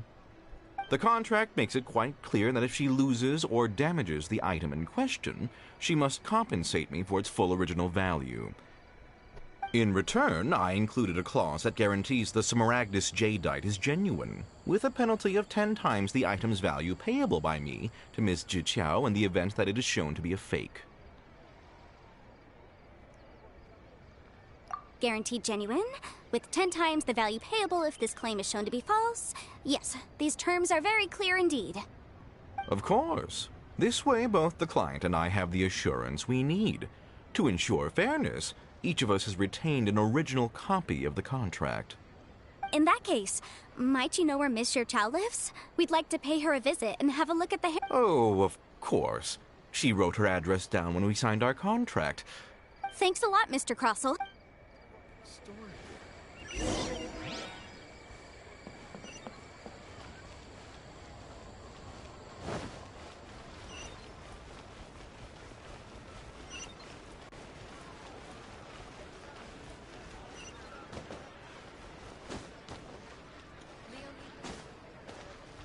So, are you buying or not?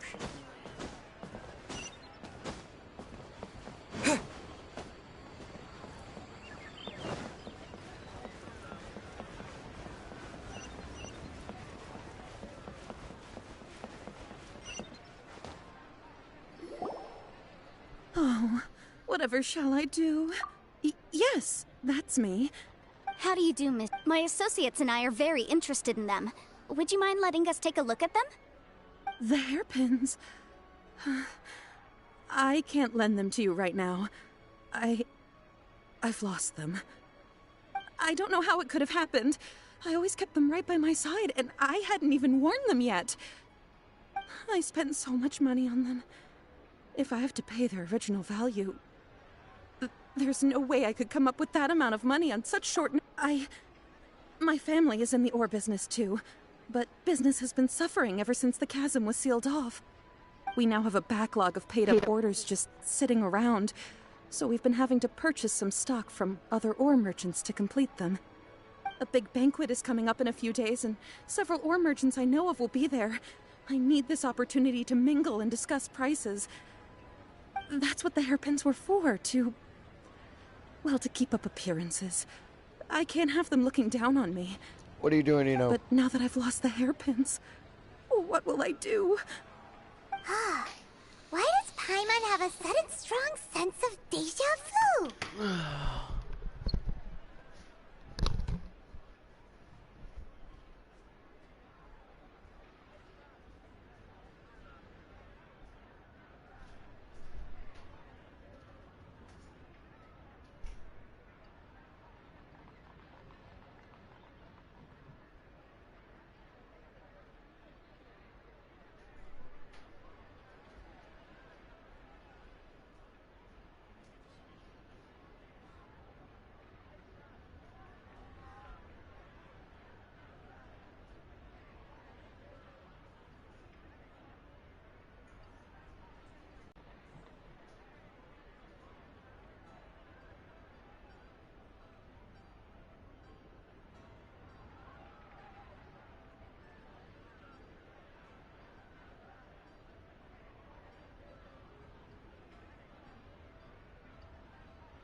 Would you really?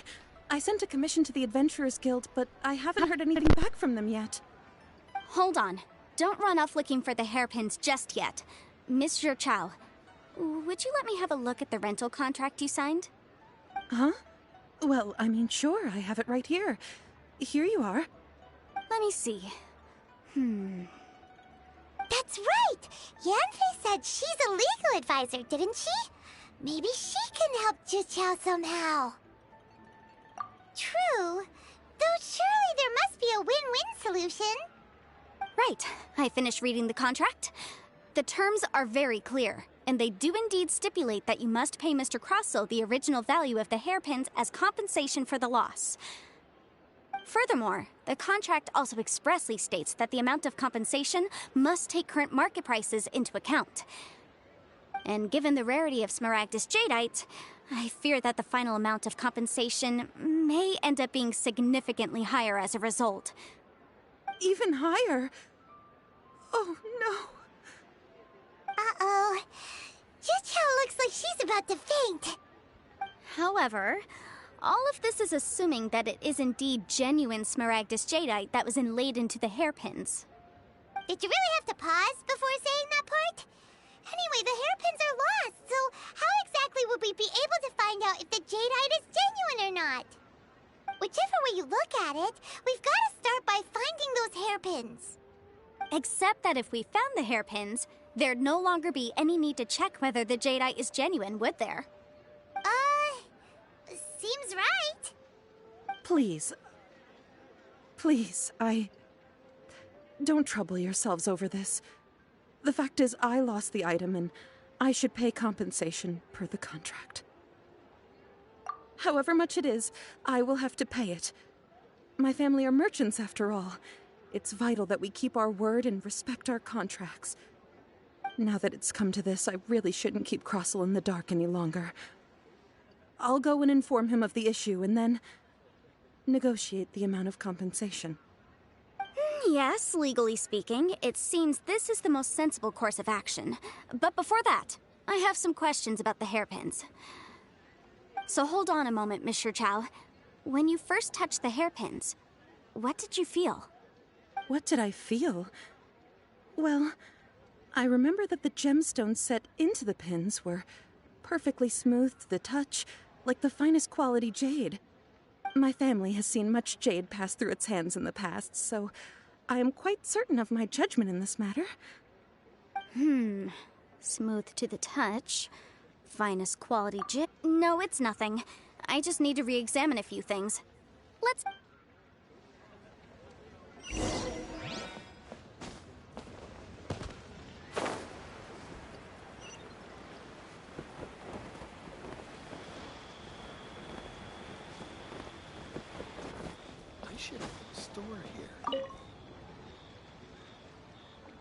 Ah, Miss Yanfei, you've returned. With Miss Zhiqiao in tow, too, I see. How are the hairpins? I trust you're quite satisfied with them? About that.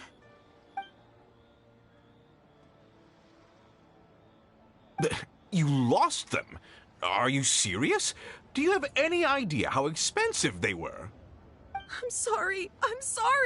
Truly I am. I'll pay the compensation as per our contract. Every last mora. Mora? Do you have any idea what I had to go through to get my hands on that Smaragdus Jadeite? I just don't... Forget it. Talking won't bring them back. Since Miss Yanfei is here, I suppose we can just have her estimate the amount that needs to be paid. No problem. But before I can give an official estimate, I'll need to do a little market research. Ah, yes. And if I may just confirm again, it was in fact genuine Smaragdus Jadeite inlaid into the hairpins, correct? Of course.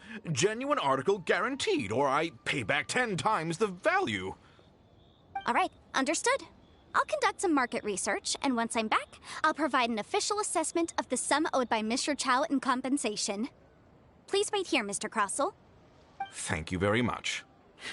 How could she lose my hairpins? She'd better pay every last mora that they're worth.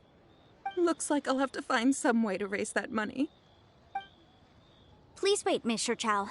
I have something to discuss with you. It's not convenient to speak here, so let's find somewhere that we can sit and talk in more detail.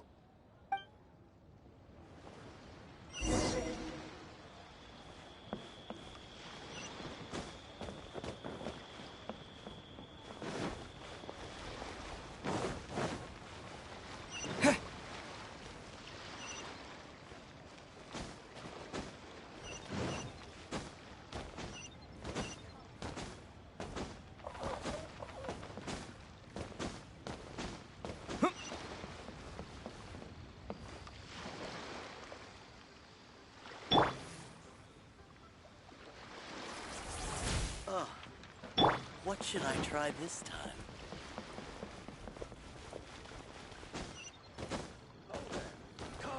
Come and see these rare and precious curios. Miss Yunfei, what is this about? Are you here to tell me how much I owe? No. What I wanted to talk about is, there is a chance that the Orin laid on those hairpins may not be Smaragdus Jadeite after all.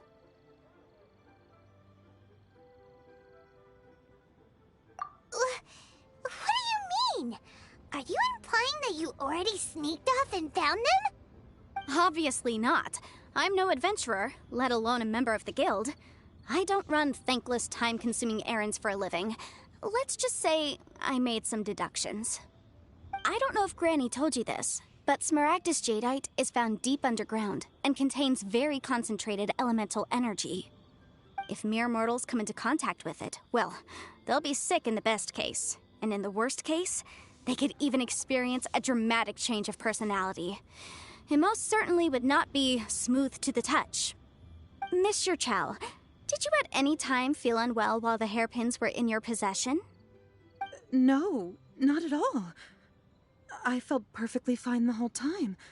Not even the slightest bit unwell. I didn't feel anything special at all, in fact. Now that is strange. I noticed earlier that there were elemental traces in Mr. Crossel's vicinity.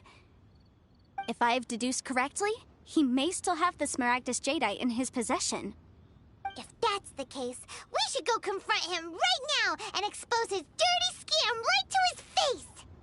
Absolutely not. If we were to confront him now, there's no way he would admit to it. Eventually, he would find some argument to compel us to leave. And then, he'd throw the Smaragdus Jadeite into the sea the moment we were gone. After that, he would simply insist that Mr. Chow pay up per the contract. He would lose nothing. Meanwhile, we would have to look under every stone in Liyue, hoping and praying that the hairpins do actually still exist somewhere in this world. So vivid that Paimon thinks it might be experience talking. Oh, it certainly is.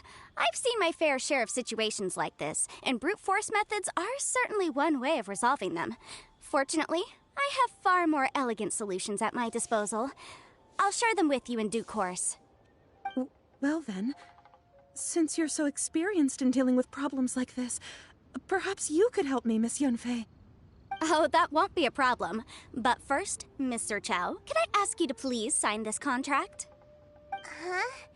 Does there have to be a contract for everything? Paimon can't even keep track. It feels like Yanfei is even more concerned with them than a certain someone else we know. These are my formal terms of engagement. Everything prior to now has just been pro bono advice. But for me to investigate any further, I require a written contract. Any work commissioned but not bound by a contract cannot be relied upon. I understand. Then I will be glad to place this matter into your capable hands if you will take it, Miss Yunfei. No problem. Just sign here, and I'll sign too. Okay. Now write your address here, and then sign on this page as well. And I'll also need your signatures on pages 5, 7, and on the very last page. Finally, if you could just use this ink pad to make a handprint over here. This contract has so many pages. Paimon's all out of brain juice again. All right, that should do it. My fees are the same as always, and they're written in the contract. Have a look through and let me know if you have any questions. I've had a read through. Everything checks out. Well then, here's your copy of the contract. I will retain the other copy. Not for now, no. Despite how intractable this problem might sound, it will actually be quite straightforward to resolve, once we've got some things squared away. I don't believe you have been part of an investigation like this before, in which case, hopefully this should be quite the experience. Miss Yunfei, I have to ask, why are you helping me? Because, as it happens, I'm currently trying to acquire some Smaragdus Jadeite myself. I noticed strong traces of geoenergy around Mr. Crossel, so perhaps he has, in fact, secured some. Whether he actually made it into an item of jewelry or not is a separate matter, but either way, it's a lead. As long as we follow it, who knows? We might just be able to get our hands on some Smaragdus Jadeite. Also, the idea of someone abusing the law to their advantage, I won't stand for it. But again, let's not dwell on this. Let's go to... where can we find someone who processes ore? Ah, I've got it! Let's pay a visit to Chateau, the boss of the Jade Mystery. He's a professional when it comes to working with stone and ore. If Mr. Crossel had his ore worked on at all, Chateau would undoubtedly have been his first choice. Our success. Well got polluted.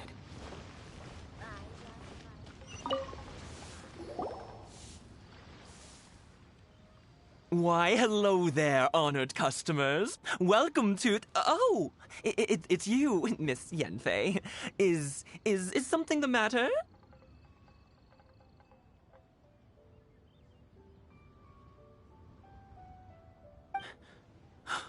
Surely not more spurious claims that my jade betting is rigged and no one can ever win?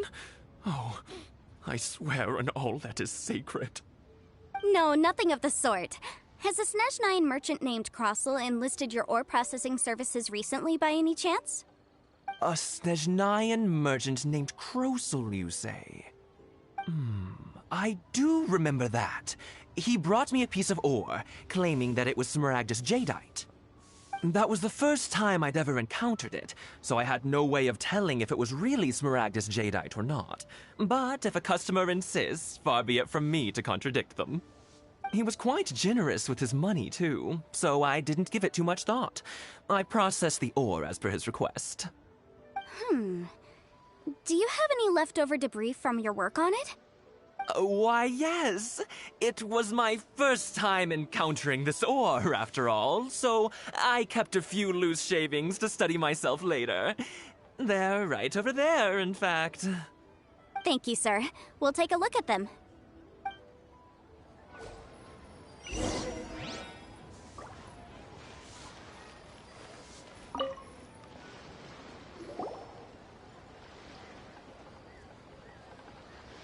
Huh?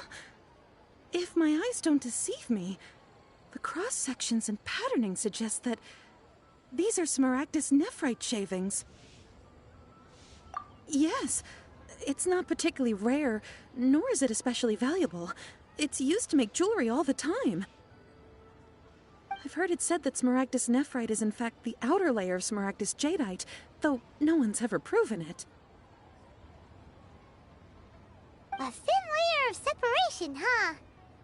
If you must see for yourself, try examining these shavings for traces of elemental energy.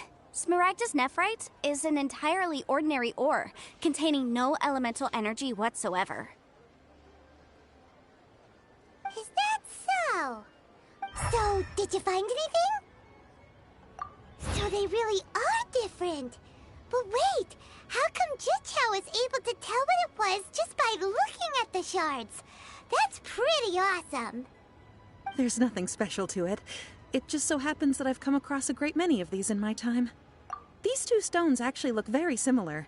Someone without a deep understanding of them would find it very difficult to tell them apart.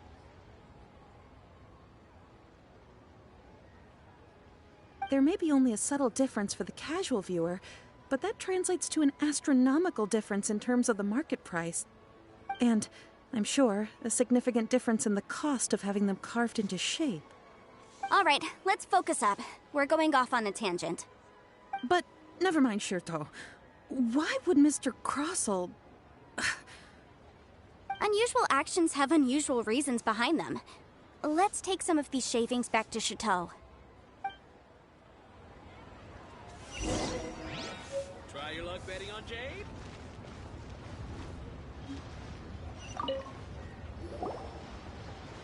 Miss Yenfei? Might I be so bold as to inquire, If you could just confirm for me once more, sir. Mr. Crossell did indeed claim that the ore he brought to your store was in fact Smaragdus Jadeite, did he not? Yes, that's right. I still have a record of the job with me, in fact. Here. It says quite clearly, 1 chunk Smaragdus Jadeite, uncut. Then I have no further questions. But could I borrow the processing record and these stone shavings? Of course. But might I ask why you need them? Oh, I have my reasons. Ah, yes. Please sign here on this affidavit. This document shall serve as signed proof that these stone shavings originated from the, ore that Mr. Crossell brought to your store. Please read it carefully. Yes, I see. Forgive me for asking again, Miss Yenfei, but might I know the nature of the incident on this occasion? I wouldn't say there's been an incident, just a minor issue. Thank you, sir. I'll take these with me. With this hard evidence to back us up, Crossell won't dare try to deny what he did. On the contrary, this is far from sufficient to build a case. We need to find something a little more compelling. If you want to make jewelry, you need a professional jewelsmith. Let me think. Jewelry. Nope. Aha! Got it! Singxi. She often helps people to find a jewelsmith. Let's go pay her a visit. Well, that was quick. How come you know so many people? Because lots of people come to me for legal advice every day. As you know, Liyue Harbor is the city of contracts. And contracts, well, I should say laws, are very important to us. But the amendments made by the Tianquan to our laws are unnecessarily complicated. How can I put this? It just seems like they're hard to understand and impossible to finish. As such, legal advisors like myself provide quite the popular service indeed. So you help them make sense of the law. But didn't you say that it's hard to understand and impossible to finish? Yes, well, that's no obstacle because I've memorized all the legal codices. You memorized them? You sound surprised. Knowing the law inside out is a legal advisor's bread and butter, you know?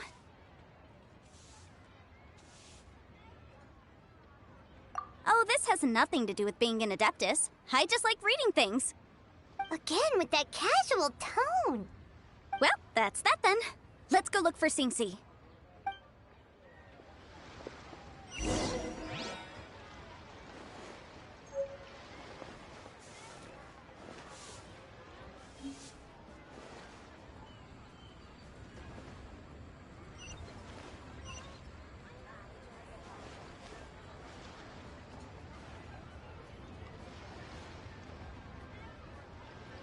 Try your luck betting on Jade?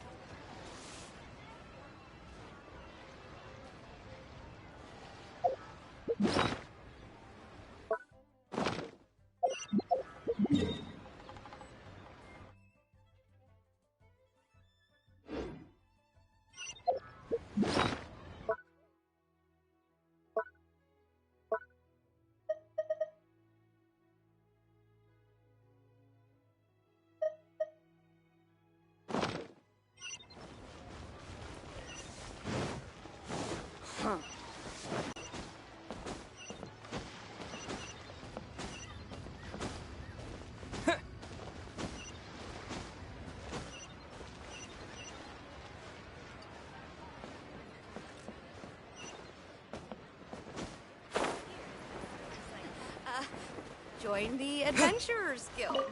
You'll have a blast. Oh, Miss Yenfei, it's you. Has something happened? Did the client from last time, Have no further trouble from then on? Yes, of course. I'm just here to ask you a few questions. Has a merchant by the name of Crossell asked you to put him in contact with a jewelsmith recently? Crossell?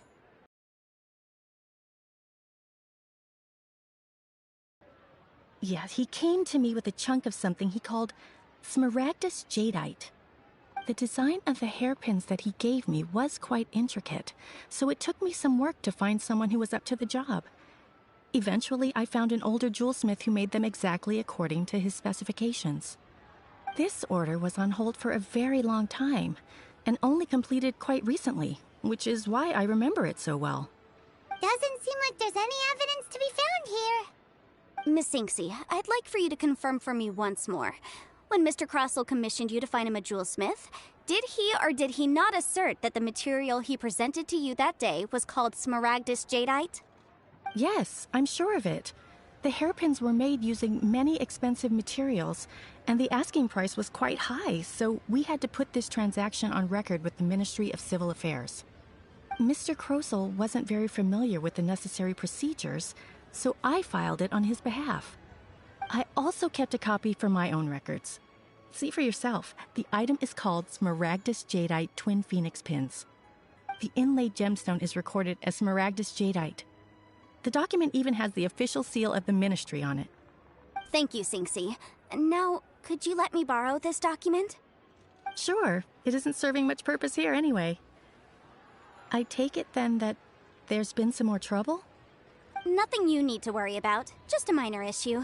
I'll return your document as soon as I'm done with it. Thanks again. Why is everyone's first reaction always to assume someone or something is in trouble?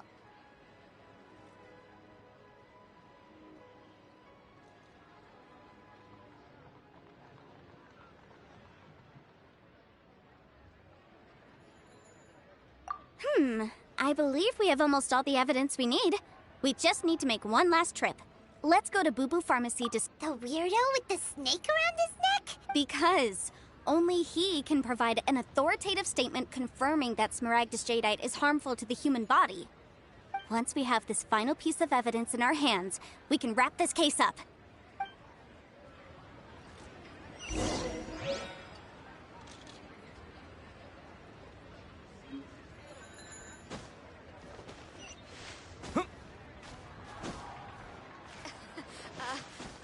You'll have a...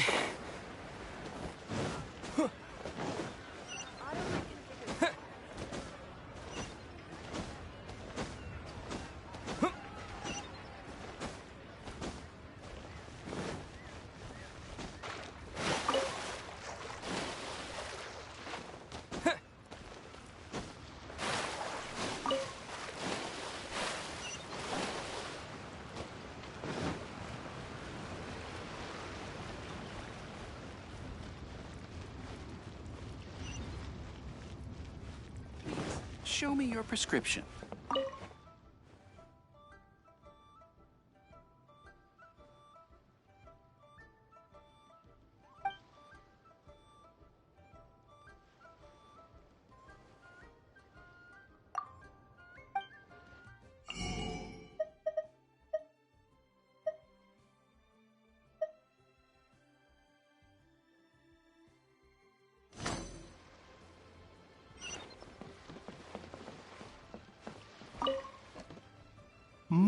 My, to what do I owe the pleasure?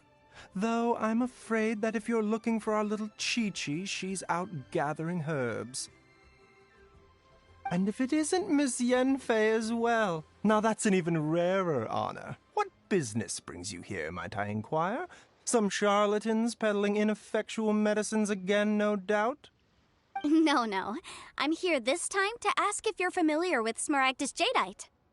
Smaragdus jadeite? Why, yes, there is some information about it included in the 6th commentary on the 7 Mountain Treatises. The 7 Mountain Treatises states that this substance springs forth from stone marrow within the mountains, and will bring disaster to any mere mortals who touch it. It is abundant in elemental energy, so if someone without a vision is in contact with it for a prolonged period, best case scenario, they fall ill. Worst case scenario, they'll suffer great changes in personality, and their illness will only ever get worse. Anyway, I'm sure you didn't come all this way just to chit-chat. Knowing you, Yen, I suppose that you're about to ask me to write an official affidavit attesting to the pharmaceutical peculiarities of— That is indeed the case.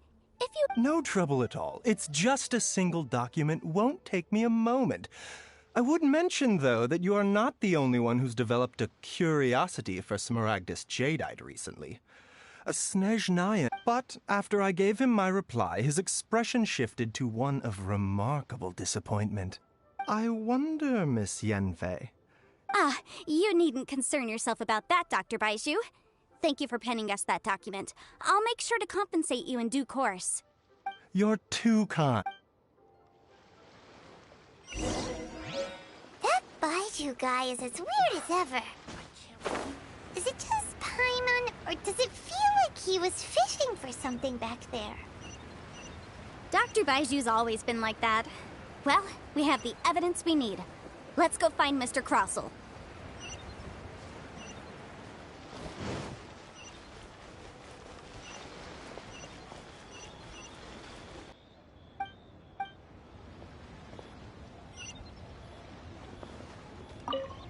I should open the store. Why'd they have to give me that shirt? Miss Yanfei, have you finished your investigation? I trust you will now be in a position to assess the compensation due. Final figure for the amount payable. Wonderful. Well then, please, could you do the honors, Miss Yanfei? Of course. According to the stipulations of the contract. Mr. Crossell, you must pay Mr. Chow 10 times the original transaction price in Mora. Sure. Wait, what? Me pay her? Surely there's been some kind of mistake, Miss Yanfei. Not at all.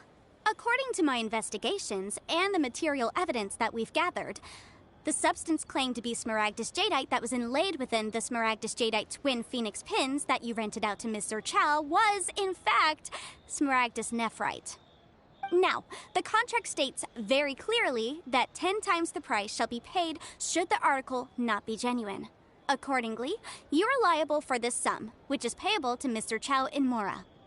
Material evidence? What material evidence? Why, Miss Yanfei, you cannot frame me like this. I spent a huge sum to obtain that Smaragdus jadeite, and yet you claim that the ore inlaid on the hairpins is somehow fake? I demand to see your evidence. Indeed. Only a testimony from an expert witness involved in the processing of the ore can serve as an authoritative assessment of whether it is genuine. Traveler, please produce the evidence in question. This is a processing record from the Jade Mystery, along with stone samples and an affidavit signed by the business owner, Chateau. Seriously? Even the boss there couldn't differentiate between Smaragdus jadeite and Smaragdus nephrite. How does this prove anything? In any case, Smaragdus nephrite is the outer layer of Smaragdus jadeite. So I had him cut away the nephrite, he returned the valuable jadeite core to me, and some nephrite samples remain in the store. What am I missing exactly? That's an unsubstantiated belief.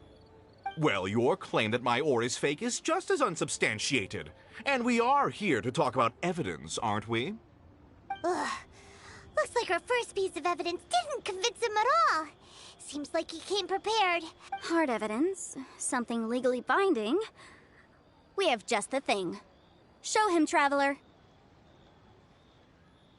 Oh, come on. I meant the backup copy of the document from the Ministry of Civil Affairs. This document proves that my hairpins are the real deal, doesn't it? This is the Ministry's seal, after all. It shows that the ore inlaid on the pins is indeed Smaragdus jadeite. Our second piece of evidence didn't work either. And this guy's getting more belligerent by the second. You know, you could be right. Perhaps the hairpins are the real deal after all. Of course I'm right. All the evidence shown supports my story. Well, hang on a moment now, because I do recall one final piece of evidence that we haven't revealed yet. Traveler, would you do the honors? This shall serve as decisive proof of our case. What's this? Smaragdus jadeite springs forth from stone marrow within the mountains and will bring disaster to any mere mortals who touch it. Sustained contact with Smaragdus jadeite over a prolonged period will, in less serious cases, cause a mild malady, while in serious cases, the patient may suffer a dramatic change of personality and fall seriously ill. Mr. Crossell, were you aware of these peculiar properties of Smaragdus jadeite? I had no idea. No idea, you say? I'd guessed as much. But for you to have rented out such a dangerous item... I'm afraid that this falls outside the scope of my work, but within that of the Ministry of Civil Affairs. However, I'm sure that the Ministry will be relatively lenient considering that, as you say, you were ignorant of the danger you posed. Don't worry, Mr. Crossell. I will make sure that all the evidence presented here will be handed over to the Ministry. I trust that you'll give them your full cooperation in their investigations. What? Wait! I knew. Oh, so you knew? Oh, dear Mr. Crossell. But if you knew of Smaragdus jadeite's dangerous properties beforehand, why would you... Huh? No, The hairpins aren't actually inlaid with genuine Smaragdus jadeite? Is that what you were about to say? You do understand, Mr. Crossell, that this means that you will have to pay Ms. Zerchow 10 times the original price in Mora? Mr. Crossell, your answer, please. My client and I are waiting. He's seriously intimidating right now. It's like she's a different person.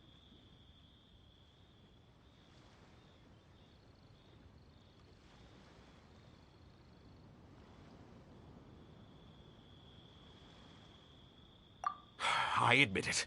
I confess. The ore I had inlaid on those hairpins was Smaragdus nephrite.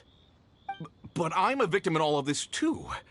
I invested a great deal of time and money into acquiring that small amount of Smaragdus jadeite, in the hopes of turning it into a piece of jewelry that would fetch a fine price. But after receiving it and carrying it around for a few days, I started to feel extreme discomfort. I couldn't sleep a wink or eat a single bite. I was in a constant state of agitation, too. I went to Boo Boo Pharmacy to get myself checked out, only to discover that this sort of stone cannot be worn as jewelry. But how could I let all that money go to waste? That's why I had another pair of hairpins made from Smaragdus nephrite, which is almost indistinguishable from Smaragdus jadeite. I kept the real Smaragdus jadeite in a specially made box. I daren't touch it again. I was worried that someone would see through it, which is why I only dared to rent them out, not sell them. And then to top it all off, Zhiqiao lost the hairpins after I rented them out to her.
Exactly! If they weren't the real deal, why'd you make her pay so much? I didn't want to either, but when I purchased that Smaragdus jadeite, some of my business partners found out. I knew they'd be watching closely to see how much I could make off it. If word got out that I sold a pair of fake hairpins, then my days in this line of business would be over. All right, let's cut the appeals phase right there. I failed to see what bearing any of this has on your transaction with my client. According to the contract, you must pay Mr. Chow 10 times the original price in Mora, and that is final. 10 times? Crosel looks like he could faint any second. As for me, according to my contract with Mr. Chow, 20% of that sum will go to me. 20%? That's as much as I spent on that Smaragdus jadeite. There's no need. It's fine. You don't have to pay me that much, Mora. Even if the Smaragdus jadeite on those hairpins was fake, I still bear responsibility for losing them. Legally or not, I think I owe some compensation for that. Ms. Jichao, you... However, Mr. Crosel, since you have no use for that chunk of Smaragdus jadeite, why don't you give it to me instead? I'll consider us even. What? But all right, then. This cursed rock's brought me enough grief as it is. Miss Yunfei, I'll turn the Smaragdus jadeite over to you. I trust that it will suffice as remuneration? Well, that's not quite how the rules say this should go. But whatever. It'll do. Thanks so much for your help this time, Miss Yunfei. When you have the time, I'll be sure to visit and express my thanks more appropriately. Oh, come on. No need to stand on ceremony. Now, if I may confirm this again, Mr. Chow, have you and Mr. Crosel come to an understanding? Well, yes, I believe we have. Well then, that's good. Mr. Crosel, it seems that my client has no further claims against you. Is that so? That's good. That's good. Actually, Mr. Crosel, I'd like to talk business for a second, if I may. I could see from the hairpins you produce that you're very skilled in jewelry design. My family, on the other hand, works in the ore business, and we have a fair stock of fine ores. If we could join forces, your jewelry designs and our choice ores, I think we could do some fine business between us. Let me think for a moment.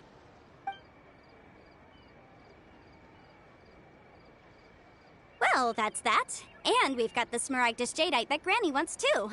All's well that ends well, eh?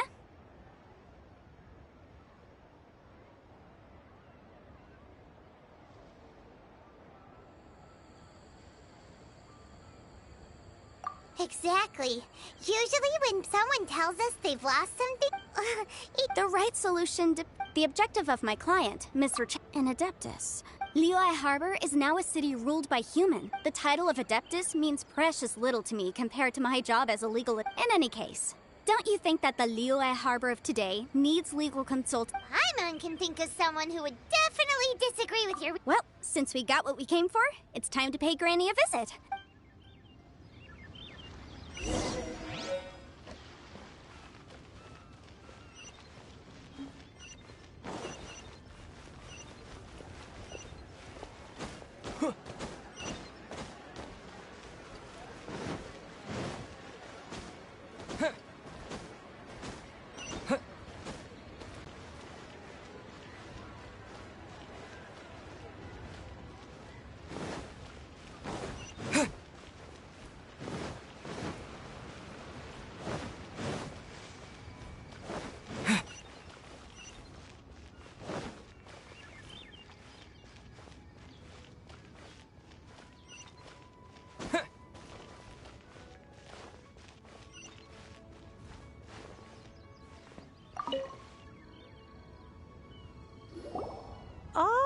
You've returned.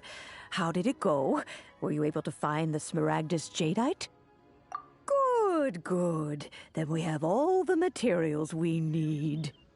Well, if we're all set, Granny, I'll get going now. Got a ton of clients waiting for me back at the office. Oh, you. All right, then. Go see to your business. I'm off then. Bye! Oh, yes, Traveler. Make sure you don't lose the business card I gave you. I've been looking into the laws of other nations as well. If you should ever bump into any— Come now, child. Are you leaving or are you not? If you have no— I'm leaving! I'm leaving!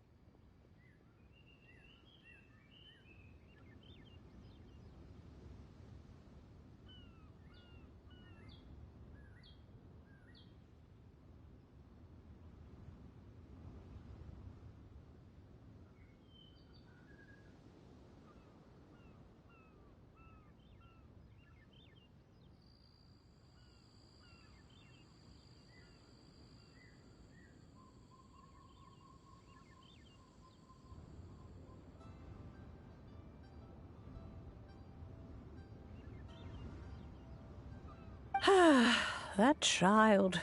Goodness knows where she learned to be so rambunctious. Her father was hardly so riotous or fond of talking nonsense back in the day when he stood beside Rex Lapis.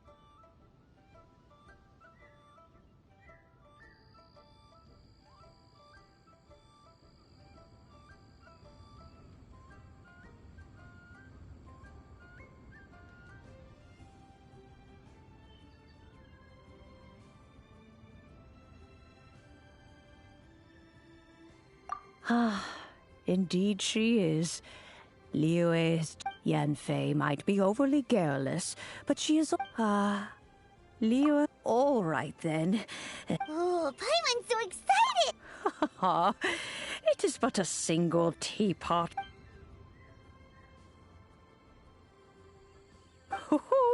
There we go. Hold it firmly. If you were to drop it, take these blueprints with you as well. You'll need them. Wait a minute, Granny. Oh, you needn't worry about that. I've already—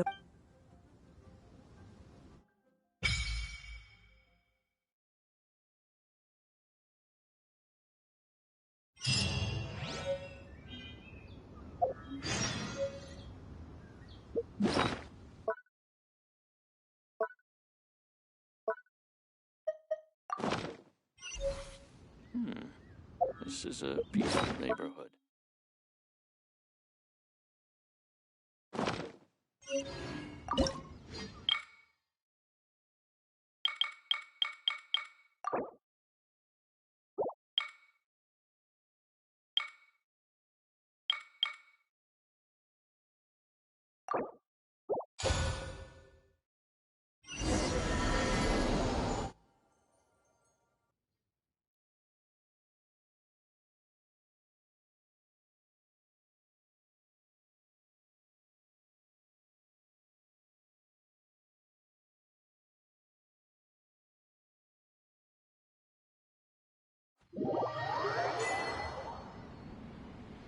Wow!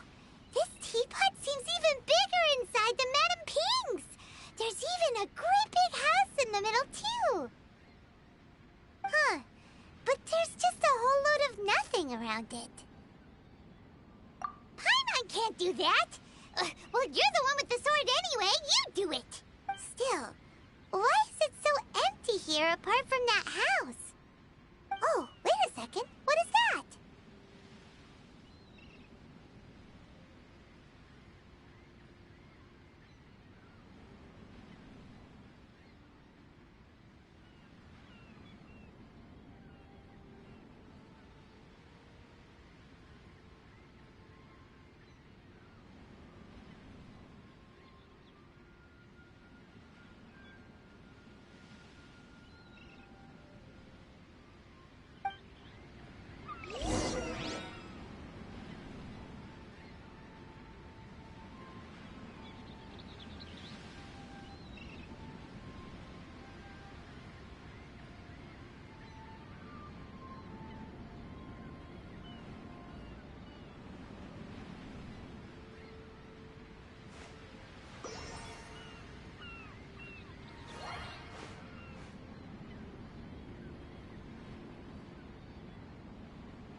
seems that we have a visitor. It's a huge finch! Excuse me, I am not a finch. I am a teapot spirit, and you may call me... hang on a moment. What am I supposed to be called again? Oh, call me. I suppose you may call me Tubby. So you're the little helper Madam Ping mentioned? Madam Ping? Oh, you must mean Ping. Yes, she did summon me here. She told me much about you. You may leave all matters regarding the upkeep of this realm to me. Your journey may be far from over, but at least this way you will not want for a comfortable place. Though it is the Adepti who create realms such as this, they generally do not have the time of day to attend to the banal matter of their maintenance. Thus, we teapot spirits were created to help guard their realms and manage their affairs. You may consider me a butler, if you will. Now, allow me to explain this realm to you. Have you any blueprints on you? Specifically, blueprints with beautiful rooms, chairs, and the like. As long as you have a blueprint, you can refashion this realm however you please. Blueprints? Oh, that's right! Granny handed us some when she gave us the teapot, didn't she? Let's take them out and have a look.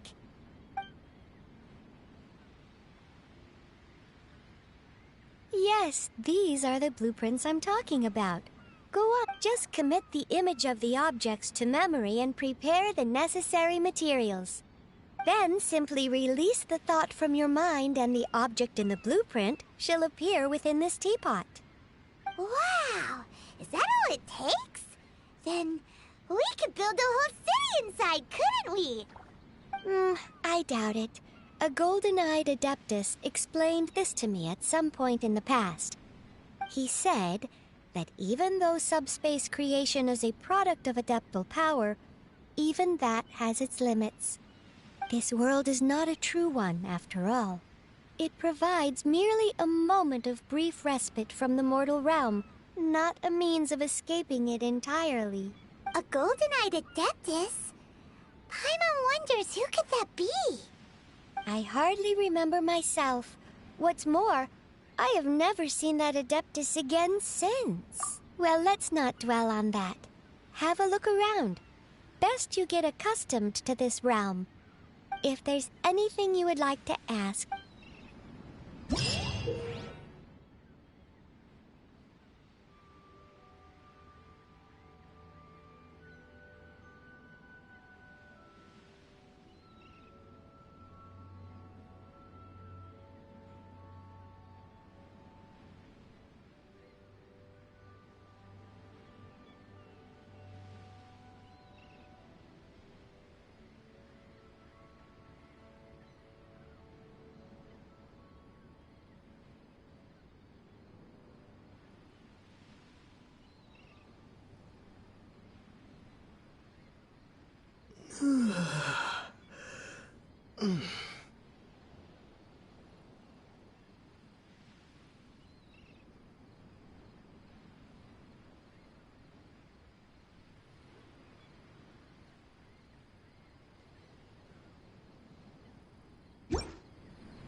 Maybe you're not...